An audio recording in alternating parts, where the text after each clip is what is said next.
ਵਾਹਿਗੁਰੂ ਜੀ ਕਾ ਖਾਲਸਾ ਵਾਹਿਗੁਰੂ ਜੀ ਕੀ ਫਤਿਹ। ਸਨਮਾਨਯੋਗ ਗੁਰੂ ਸਵਾਰਿਓ, ਸਿੱਖ missionary college Ludhiana ਵੱਲੋਂ ਚੱਲ ਰਹੀ ਇਸ ਰੋਜ਼ਾਨਾ ਆਨਲਾਈਨ ਗੁਰਮਤਿ ਕਲਾਸ ਵਿੱਚ ਆਪ ਸਾਰਿਆਂ ਨੂੰ ਜੀ ਆਇਆਂ। ਹਰ ਸੋਮਵਾਰ ਸਵਾਲ ਜਵਾਬ ਦਾ ਸੈਸ਼ਨ ਹੁੰਦਾ ਹੈ। ਜਿਹੜੇ ਸਵਾਲ ਆਪ ਜੀ ਵੱਲੋਂ ਭੇਜੇ ਜਾਂਦੇ ਹਨ, ਪੈਨਲ ਮੈਂਬਰਸ ਉਹਦੇ ਤੇ ਡਿਸਕਸ ਕਰਕੇ ਉਹਨਾਂ ਸਵਾਲਾਂ ਦਾ ਉੱਤਰ ਲੱਭਦੇ ਹਨ। ਉਹ ਉੱਤਰ ਆਪ ਜੀ ਦੇ ਰੂਬਰੂ ਅੱਜ ਦੇ ਸੈਸ਼ਨ ਵਿੱਚ ਦਿੱਤੇ ਜਾਂਦੇ ਹਨ। ਇਸ ਸਵਾਲ ਜਵਾਬ ਦੇ ਸੈਸ਼ਨ ਦੀ ਜ਼ਿੰਮੇਵਾਰੀ ਸ਼ੁਰੂ ਤੋਂ ਹੀ ਵੀਰ ਰਾਜਾ ਸਿੰਘ ਜੀ ਨਿਭਾ ਰਹੇ ਹਨ।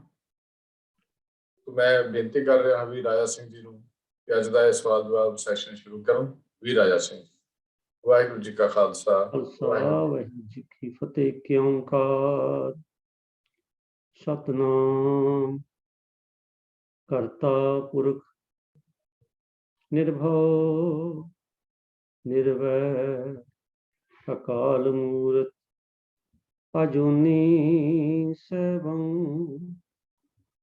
ਗੁਰ ਪ੍ਰਸਾਦ। ਵਾਹਿਗੁਰੂ ਵਾਹਿਗੁਰੂ ਵਾਹਿਗੁਰੂ ਵਾਹਿਗੁਰੂ ਵਾਹਿਗੁਰੂ। ਵਾਹਿਗੁਰੂ ਜੀ ਕਾ ਖਾਲਸਾ ਵਾਹਿਗੁਰੂ ਜੀ ਕੀ ਫਤਿਹ। ਸਾਰੀ ਸੰਗਤ ਨੂੰ ਜੀਓ ਆਇਆਂ ਅੱਜ ਦੇ ਸਵਾਲ ਜਵਾਬ ਸੈਸ਼ਨ ਵਿੱਚ। ਆਪ ਜੀ ਵੱਲੋਂ ਭੇਜੇ ਸਵਾਲ ਜੋ ਇਸ ਹਫ਼ਤੇ ਸਾਡੇ ਕੋਲ ਨੇ ਗੁਰਬਾਣੀ ਔਰ ਸਿੱਖ ਰਹਿਣੀ ਬਹਿਣੀ ਬਾਰੇ ਸਵਾਲ ਹਨ। ਤੋ ਜਿਸ ਤਰ੍ਹਾਂ ਅਸੀਂ ਹਰ ਵਾਰੀ ਆਪ ਜੀ ਨੂੰ ਦੱਸੀਦਾ ਕਿ ਜਿਤਨੇ ਸਵਾਲ ਆਪ ਜੀ ਭੇਜਦੇ ਹੋ, ਪੈਨਲ ਮੈਂਬਰਸ ਆਪਸ ਵਿੱਚ ਸਲਾਹ ਮਸ਼ਵਰਾ ਕਰਕੇ ਤੋ ਕੋਸ਼ਿਸ਼ ਕੀਤੀ ਜਾਂਦੀ ਹੈ ਕਿ ਜਿਹੜੇ ਉੱਤਰ ਨੇ ਉਹਨਾਂ ਨੂੰ ਬਣਾਉਣ ਲੱਗਿਆ ਸ੍ਰੀ ਗੁਰੂ ਗ੍ਰੰਥ ਸਾਹਿਬ ਜੀ ਦੀ ਵਿਚਾਰਧਾਰਾ, ਸਿੱਖ ਰਹਿਤ ਮਰਿਆਦਾ ਔਰ ਪ੍ਰਚਲਿਤ ਰੋਹ ਰੀਤਾਂ ਜਿਹੜੀਆਂ ਗੁਰੂ ਗ੍ਰੰਥ ਸਾਹਿਬ ਜੀ ਦੀ ਵਿਚਾਰਧਾਰਾ ਦੇ ਅਨੁਕੂਲ ਨੇ, ਉਹਨਾਂ ਦੇ ਵਿੱਚ ਰਹਿ ਕੇ ਉਹਨਾਂ ਦਾ ਉੱਤਰ ਜਿਹੜਾ ਉਹ ਲੱਭਣ ਦੀ ਕੋਸ਼ਿਸ਼ ਕਰੀਏ। ਤੋ ਜਿੱਥੇ ਤੱਕ ਸਤਿਗੁਰੂ ਕਿਰਪਾ ਕਰਦੇ ਨੇ ਉਹ ਬਣਾ ਕੇ ਆਪ ਜੀ ਸਾਹਮਣੇ ਅਸੀਂ ਪੇਸ਼ ਕਰਦੇ। ਤੋ ਜਿਹੜਾ ਵੀ ਉੱਤਰ ਦਿੱਤਾ ਜਾਂਦਾ ਹੈ ਉਹ ਉੱਤਰ ਕੇਵਲ ਸਾਡੀ ਆਪਸ ਪੈਨਲ ਨੇ ਵਿਚਾਰ ਕੇ ਦਿੱਤਾ ਹੁੰਦਾ ਹੈ, ਫਾਈਨਲ ਨਹੀਂ। ਫਾਈਨਲ ਤਾਂ ਸਾਧ ਸੰਗਤ ਹੈ, ਉਹਨੂੰ ਅਪਰੂਵ ਕਰੇ, ਉਹਨੂੰ ਅਮੈਂਡ ਕਰੇ, ਸਾਨੂੰ ਸੁਜੈਸਟ ਕਰੇ, ਅਸੀਂ ਉਹਨੂੰ ਵੈਲਕਮ ਕਰਦੇ ਹਾਂ ਜੀ। ਤੋ ਆਓ ਸਭ ਤੋਂ ਪਹਿਲਾਂ ਪੈਨਲ ਮੈਂਬਰ ਆਪ ਜੀ ਨਾਲ ਫਤਿਹ ਸਾਂਝੀ ਕਰਨਗੇ, ਫਿਰ ਅਸੀਂ ਇੱਕ ਇੱਕ ਕਰਕੇ ਸਵਾਲ ਜਿਹੜਾ ਆਪ ਨਾਲ ਸਾਂਝਾ ਕਰਾਂਗੇ ਜੀ। ਹਾਂਜੀ, ਵੀਰ MP ਸਿੰਘ ਜੀ। ਵਾਹਿਗੁਰੂ ਜੀ ਕਾ ਖਾਲਸਾ ਵਾਹਿਗੁਰੂ ਜੀ ਕੀ ਫਤਿਹ। ਸਰਦਾਰ ਤਜਿੰਦਰ ਸਿੰਘ ਜੀ ਅਨਮਿਊਟ ਨੇ। ਵਾਹਿਗੁਰੂ ਜੀ ਕਾ ਖਾਲਸਾ ਵਾਹਿਗੁਰੂ ਜੀ ਕੀ ਫਤਿਹ। ਸ਼ਾਹ ਪ੍ਰਭਕੀਰਤਨ ਸਿੰਘ ਜੀ ਅਨਮਿਊਟ ਕਰ ਲਓ ਜੀ। ਪ੍ਰਭਕੀਰਤਨ ਸਿੰਘ ਜੀ। ਚਲੋ ਟਿਲ ਦੈਨ ਸ਼ਾਹ ਜਗੀਰ ਸਿੰਘ ਜੀ। ਵਾਹਿਗੁਰੂ ਜੀ ਕਾ ਖਾਲਸਾ ਵਾਹਿਗੁਰੂ ਜੀ ਕੀ ਫਤਿਹ। ਭੈਣ ਮਨਿੰਦਰ ਕੌਰ ਜੀ, ਲੱਗਦਾ ਹੈ ਸ਼ਾਇਦ ਜੁੜੇ ਨਹੀਂ। ਸਰਦਾਰ ਮਨਮੋਹਨ ਸਿੰਘ ਜੀ। ਮਨਮੋਹਨ ਸਿੰਘ ਜੀ ਵੀ ਨਜ਼ਰ ਨਹੀਂ ਆ ਰਹੇ। ਸਾਕਿਕਰ ਸਿੰਘ ਜੀ ਵੀ ਲੱਗਦਾ ਅਜੇ ਨਹੀਂ ਆਏ। ਨਹੀਂ ਜੀ। ਚਲੋ ਕੋਈ ਗੱਲ ਨਹੀਂ। ਵੀਰ ਹਰਜੀਤ ਸਿੰਘ ਜੀ ਸੰਗਤਾਂ ਦੇ ਰੂਬਰੂ ਨੇ। ਤੋ ਆਓ ਸਾਧ ਸੰਗਤ ਜੀ, ਬਾਕੀ ਵੀ ਜਿਹੜੇ ਪੈਨਲ ਮੈਂਬਰ ਨਹੀਂ, ਆਸ ਹੈ ਵੀ ਜਲਦੀ ਜੁਆਇਨ ਕਰ ਲੈਣਗੇ। ਤੋ ਸਭ ਤੋਂ ਪਹਿਲਾ ਜਿਹੜਾ ਸਵਾਲ ਹੈ ਸਾਡੇ ਕੋਲ ਸਾਧ ਸੰਗਤ ਜੀ, ਉਹ ਸ੍ਰੀ ਗੁਰੂ ਗ੍ਰੰਥ ਸਾਹਿਬ ਜੀ ਦੇ ਪੰਨਾ 529 ਤੇ ਸ਼ਬਦ ਹੈ। ਸਵਾਲ ਕਰਤਾ ਨੇ ਇਹ ਸਵਾਲ ਭੇਜਿਆ ਬਈ ਉਹ ਗੁਰਬਾਣੀ ਦੀ ਤੁਕ ਉਹਨਾਂ ਨੇ ਲਿਖੀ ਹੈ ਕਿ ਕਹੋ ਨਾਨਕ ਮੇਰੇ ਪੂਰੇ ਮਨੋਰਥ ਸਾਧ ਸੰਗਤ ਤਜ ਲਭਹੁ। ਇਹਦੇ ਅਰਥ ਕੀ ਨੇ? ਮੈਂ ਬੇਨਤੀ ਕੀਤੀ ਹੈ ਵੀਰ ਜਗੀਰ ਸਿੰਘ ਜੀ ਨੂੰ ਵੀ ਕਿਰਪਾ ਕਰਕੇ ਸਾਨੂੰ ਇਸ ਸ਼ਬਦ ਦਾ ਭਾਵ ਔਰ ਇਸ ਤੁਕ ਬਾਰੇ ਜ਼ਰੂਰ ਸਾਨੂੰ ਚਾਨਣਾ ਪਾਉਣ ਜੀ। ਵੀਰ ਜਗੀਰ ਸਿੰਘ। ਵਾਹਿਗੁਰੂ ਜੀ ਕਾ ਖਾਲਸਾ ਵਾਹਿਗੁਰੂ ਜੀ ਕੀ ਫਤਿਹ। ਕਹੋ ਨਾਨਕ ਮੇਰੇ ਪੂਰੇ ਮਨੋਰਥ ਸਾਧ ਸੰਗ ਤਜ ਲਵ ਹੂੰ। ਇਹ ਪੰਕਤੀ ਗੁਰੂ ਅਰਜਨ ਦੇਵ ਜੀ ਦੀ ਉਚਾਰਨ ਕੀਤੀ ਹੋਈ ਹੈ ਜੀ। ਇਹ ਗੁਰੂ ਗ੍ਰੰਥ ਸਾਹਿਬ ਦੇ 529 ਅੰਗ ਦੇ ਉੱਤੇ ਦੇਵ ਗੰਧਾਰੀ ਰਾਗ ਦੇ ਵਿੱਚ ਇਹ ਪੰਕਤੀ ਉਚਾਰਨ ਕੀਤੀ ਹੋਈ ਹੈ ਜੀ। ਪਹਿਲਾਂ ਇਹ ਸ਼ਬਦ ਆਪਾਂ ਪੂਰਾ ਪੜ੍ਹ ਲਈਏ ਜੀ, ਫਿਰ ਦੇਖਦੇ ਹਾਂ। ਹੈਡਿੰਗ ਹੈ ਜੀ ਦੇਵ ਗੰਧਾਰੀ। ਮਨ ਹਰ ਕੀਰਤ ਕਰ ਸਦ ਹੂੰ, ਗਾਵਤ ਸੁਨਤ ਜਪਤ ਉਧਾਰੈ, ਵਰਨ ਅਵਰਨਾ ਸਭ ਹੂੰ। ਰਹਾਓ ਜਹ ਤੇ ਉਪਜਿਓ ਤਹੀ ਸਮਾਇਓ, ਇਹ ਬਿਦ ਜਾਨੀ ਤਬ ਹੂੰ। ਜਹਾਂ ਜਹਾਂ ਇਹ ਦੇਹ ਹੀ ਧਾਰੀ, ਰਹਿਣ ਨਾ ਪਾਇਓ ਕਬ ਹੂੰ। ਸੁਖ ਆਇਓ ਭੈ ਭਰਮ ਬਨਾਸੇ, ਕਿਰਪਾਲ हुए प्रभ जब हूँ। कहो नानक मेरे पूरे मनोरथ साध संग तज लव हूँ। यह है जी पूरा शब्द। इस शब्द का जो सिरलेख है जी वो है देव गंधारी। गुरु अर्जन देव जी दे ये शब्द अंक नंबर 528 तो शुरू होंगे ने। जिहड़ा यह शब्द हैगा ये 529 के उपर है। जिहड़े शब्दां की लड़ी हैगी वो 528 नंबर तो शुरू होंदी है। उत्थे उस शब्द का सिरलेख है देव गंधारी महला पंजवां घर दूजा। इस विच कुल 7 शब्द हैं। बाकी 6 शब्दों का सिरलेख है देव गंधारी। इहदे नाल महला नहीं लिखिया होया, कल्ला इस देव गंधारी लिखिया होया। फिर जिहड़ा 8वां शब्द है नवां जिहड़ा शुरू हुंदा उहदा जिहड़ा सिरलेख है वो है देव गंधारी महला पंजवां। इहदा मतलब ये होया कि जिन्हां शब्दों का सिरलेख देव गंधारी है वो गुरु अर्जन देव जी दे ही शब्द हैं। सो ये शब्द भी गुरु अर्जन देव जी का चौथा शब्द हैगा। इस शब्द की रहाउ की पंक्ति है मन हर कीर्त कर सद हूँ, गावत सुनत जपत उधारै, वर्ण अवरना सब हूँ। सद हूँ का मतलब है सदा ही। सब हूँ का अर्थ है सब नू जी।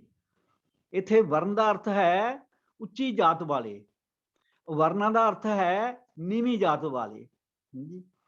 हुण मन हर कीर्त कर सद हूँ। मन का नन्ना मुक्ता हैगा, इसका मतलब मन नू संबोधन किया गया भी हे मन हर कीर्त कर सद हूँ। हे मेरे मन सदा प्रभु की सिफत सलाह करता रहो। गावत सुनत जपत उधारै, वर्ण अवरना सब हूँ।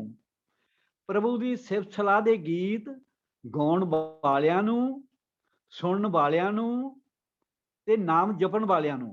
गावत सुनत जपत उधारे, प्रभु का नाम जपण वालियां नू सबना नू प्रभु संसार समुद्र तो बचा लेंदा है जी। वर्ण अवरना सब हूँ, भावें वो उच्ची जात वाले होण भावें नीवी जात वाले होण।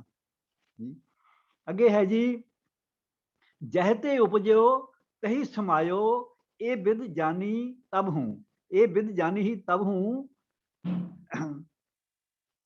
जदों प्रभु की सिफत सलाह करते रहिए तदों ही ये गल दा समझ आउंदी है कि जिस प्रभु तो जीव पैदा हुंदा है उसे विच ही लीन हो जाता है।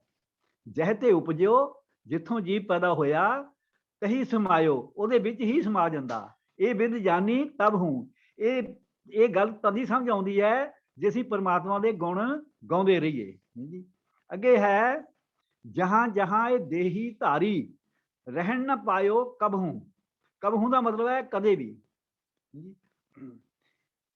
हे मन जिथे जिथे भी परमात्मा ने शरीर की रचना की, भाव जीव पैदा किया है, कदे भी कोई सदा इत्थे टिकिया नहीं रह सकता। अगे है सुख आयो भै भरम बनासे, कृपाल हुए प्रभ जब हूँ। जब हूँ मतलब जदों भी जी। कृपाल हुए प्रभ जब हूँ, जदों भी परमात्मा कृपाल हो गए, कृपा कर दी, सुख आयो मन दे विच सुख वस जाते ने। भै भरम बनासे, भै दा हुंदा डर, असल अखर हैगा भौ। ਭਉ ਹੁੰਦਾ ਇੱਕ ਵਚਨ, ਇੱਕ ਡਰ, ਇਹਦਾ ਬਹੁ ਵਚਨ ਬਣ ਗਿਆ ਭੈ। ਭੈ ਭਰਮ ਬਨਾਸੇ, ਸਾਰੇ ਡਰ ਅਤੇ ਭਰਮ ਬਨਾਸੇ ਮੈਨੇ ਦੂਰ ਹੋ ਜਾਂਦੇ ਹਨ ਜੀ। ਕਹੋ ਨਾਨਕ ਮੇਰੇ ਪੂਰੇ ਮਨੋਰਥ, ਸਾਧ ਸੰਗ ਤਜ ਲਭਹੂੰ। ਲਭਹੂੰ ਮੈਨੇ अपना त्याग, लोभ। तज मैंने तज नूं जे नूं सिहारी हैगी है, ये मतलब त्याग के।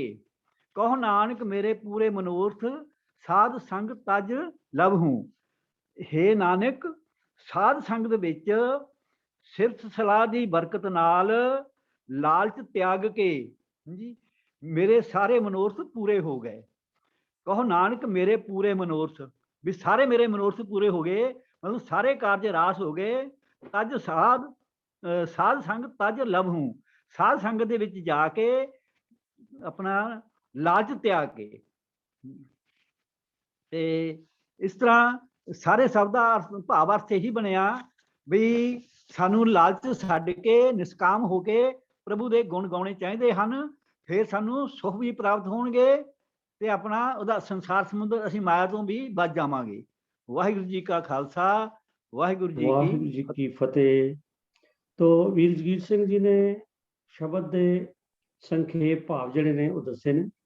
ਉਮੀਦ ਹੈ ਜਿਨ੍ਹਾਂ ਨੇ ਸਵਾਲ ਕੀਤਾ ਹੈ ਉਹਨਾਂ ਨੂੰ ਇਸ ਦਾ ਉੱਤਰ ਮਿਲ ਗਿਆ। ਮੈਂ ਬੇਨਤੀ ਕਰਦੇ ਸਾਧ ਸੰਗਤ ਜੀ, ਰਿਦਮ ਨੂੰ ਪੂਰਾ ਕਰਨ ਲਈ ਬਹੁਤ ਸਾਰੇ ਸ਼ਬਦਾਂ ਵਿੱਚ ਹਰੇਕ ਤੁਕ ਦੇ ਅਖੀਰ ਤੇ ਉਹਨੂੰ ਇਹੋ ਜਿਹੇ ਅਰਥ ਵਰਤੇ ਜਾਂਦੇ ਨੇ। ਤੁਸੀਂ ਜਿਸ ਵੇਲੇ ਆਪਾਂ ਕਲਿਆਣ ਰਾਗ ਪੜ੍ਹਦੇ ਹਾਂ ਉਹਦੇ ਵਿੱਚ ਕਈ ਸ਼ਬਦ ਇਹੋ ਜਿਹੇ ਅਖੀਰ ਤੇ ਅਖੀਰਲਾ ਕੀਜੈ ਰੀਜੈ ਦੀਜੈ, ਮਤਲਬ ਹੈ ਵੀ ਉਹ ਰਿਦਮ ਬਣਾਉਣ ਦੇ ਲਈ ਨਾਰਾਇਣੇ ਆਦਿਕ ਜਿਹੜੇ ਲਫ਼ਜ਼ ਨੇ। ਕੁਝ ਕਈ ਵਾਰੀ ਰਿਦਮ ਬਣਾਉਣ ਲਈ ਜਿਵੇਂ ਇੱਕ ਸ਼ਬਦ ਵਿੱਚ ਵਣਾ ਹੰਬੈ ਲਫ਼ਜ਼ ਵਾਰ-ਵਾਰ ਆਉਂਦਾ, ਅਖੀਰ ਤੇ ਵਣਾ ਹੰਬੈ ਵਣਾ ਹੰਬੈ, ਹਾਲਾਂਕਿ ਉਹਦੇ ਅਰਥ ਨਹੀਂ ਹਨ, ਸਿਰਫ ਤੁਕਾਂ ਜੋ ਲੱਗਦਾ ਹੈ ਕਿ ਰਿਦਮ ਪੂਰਾ ਕਰਨ ਲਈ।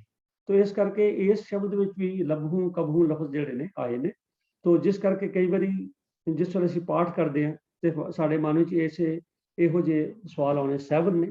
ਤੋ ਵੀਰ ਜੀ ਆਪ ਜੀ ਦਾ ਬਹੁਤ ਬਹੁਤ ਧੰਨਵਾਦ ਹੈ। ਵੀਰ ਜਗੀਰ ਸਿੰਘ ਜੀ, ਆਪ ਜੀ ਨੇ ਸਾਨੂੰ ਇਸ ਸ਼ਬਦ ਦੇ ਸੰਖੇਪ ਭਾਵ ਦਿੱਤੇ ਹਨ। ਧੰਨਵਾਦ।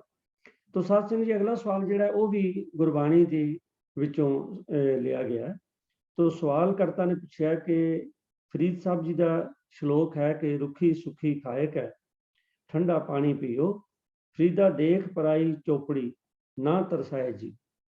ਤੋ ਇਹੋ ਜਿਹੇ ਜਿਹੜੇ ਇਹ ਜਿਹੜਾ ਸ਼ਲੋਕ ਹੈ ਖਾਸ ਕਰਕੇ, ਔਰ ਇਹੋ ਜਿਹੇ ਕੁਝ ਹੋਰ ਸ਼ਲੋਕ ਜਾਂ ਸ਼ਬਦ ਜਿਹੜੇ ਨੇ ਉਹ ਕਈ ਵਾਰੀ ਪਾਠ ਕਰ ਲੈ ਰਿਹਾ ਸਮਝਣ ਲੱਗਿਆ ਜਗਿਆਸੂ ਦੇ ਮਨ ਵਿੱਚ ਇਹ ਆ ਜਾਂਦਾ ਹੈ ਵੀ ਇਹ ਕਿਉਂ ਲਿਖਿਆ ਵੀ ਰੁੱਖੀ ਸੁੱਖੀ ਖਾ ਕੇ ਠੰਡਾ ਪਾਣੀ ਪੀਓ।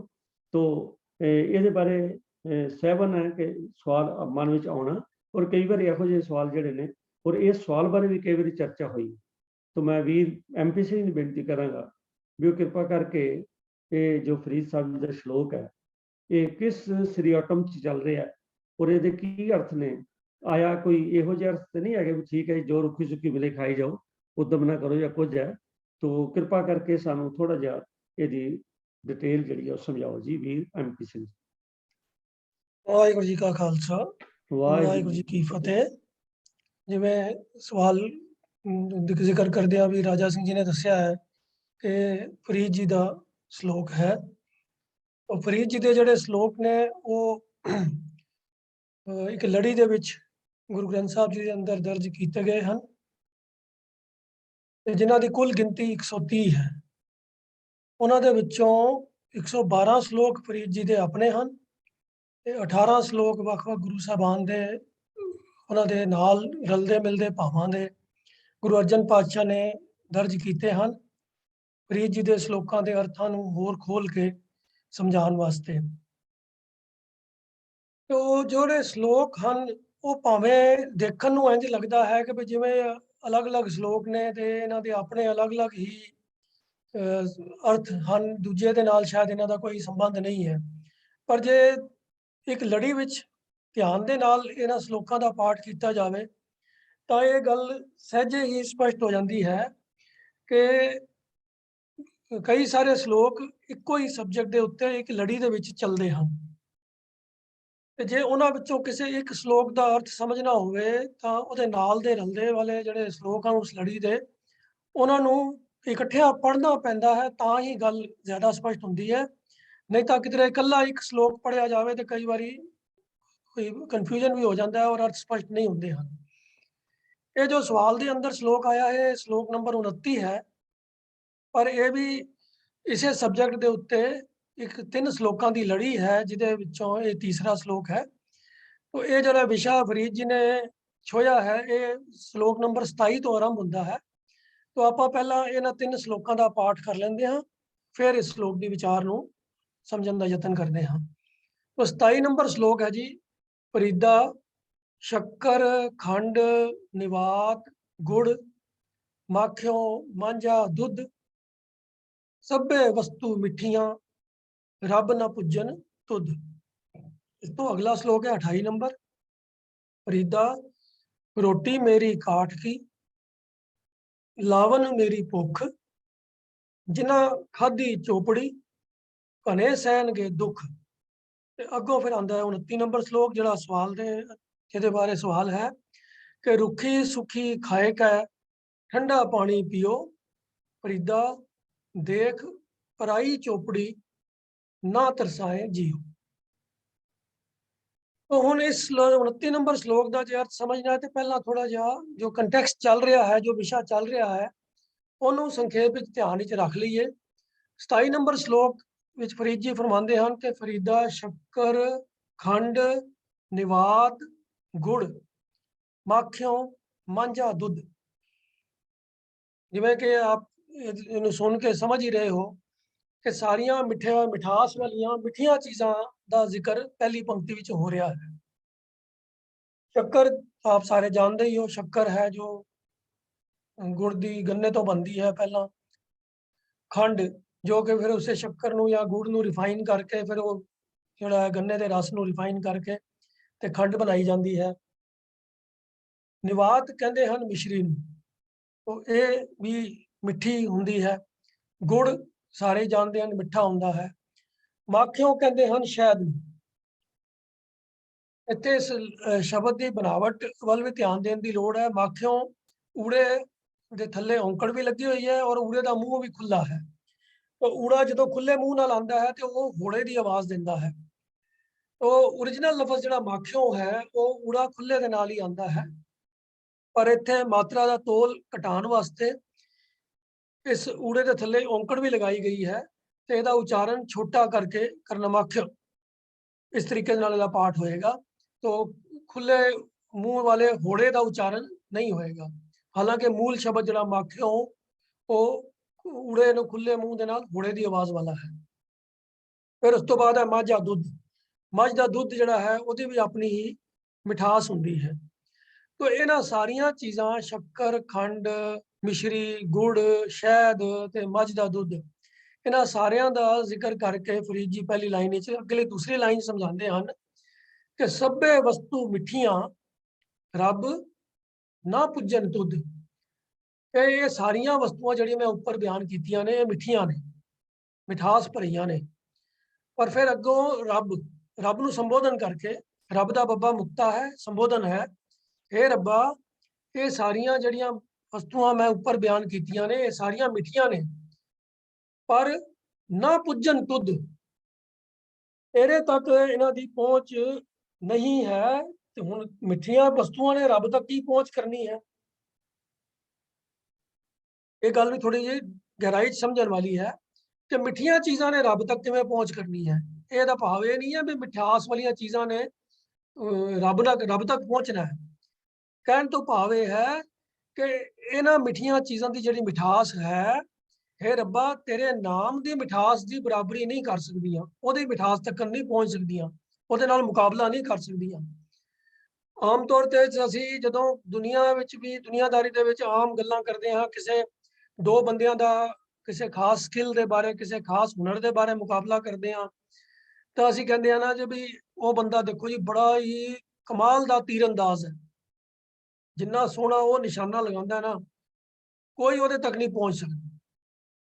हुण उहदे तक नहीं पहुंच सकते तो भाव की होया, ये थोड़ा कि भी वो जिथे बैठा होया उत्थे जाके पहुंचना है लोगों ने, ਨਹੀਂ, ਉਹਦੇ ਤੱਕ ਨਹੀਂ ਪਹੁੰਚ ਕਿਸੇ ਦੀ ਦਾ ਭਾਵ ਹੁੰਦਾ ਹੈ ਵੀ ਉਹਦੇ ਮੁਕਾਬਲੇ ਦੀ ਕਲਾ, ਉਹਦੇ ਮੁਕਾਬਲੇ ਦੀ ਸਮਝ, ਉਹਦੇ ਮੁਕਾਬਲੇ ਦੀ ਜਿਹੜੀ ਸਪੈਸ਼ਲਿਟੀ ਹੈ ਨਾ, ਉਹ ਕਿਸੇ ਕੋਲ ਨਹੀਂ ਹੈ।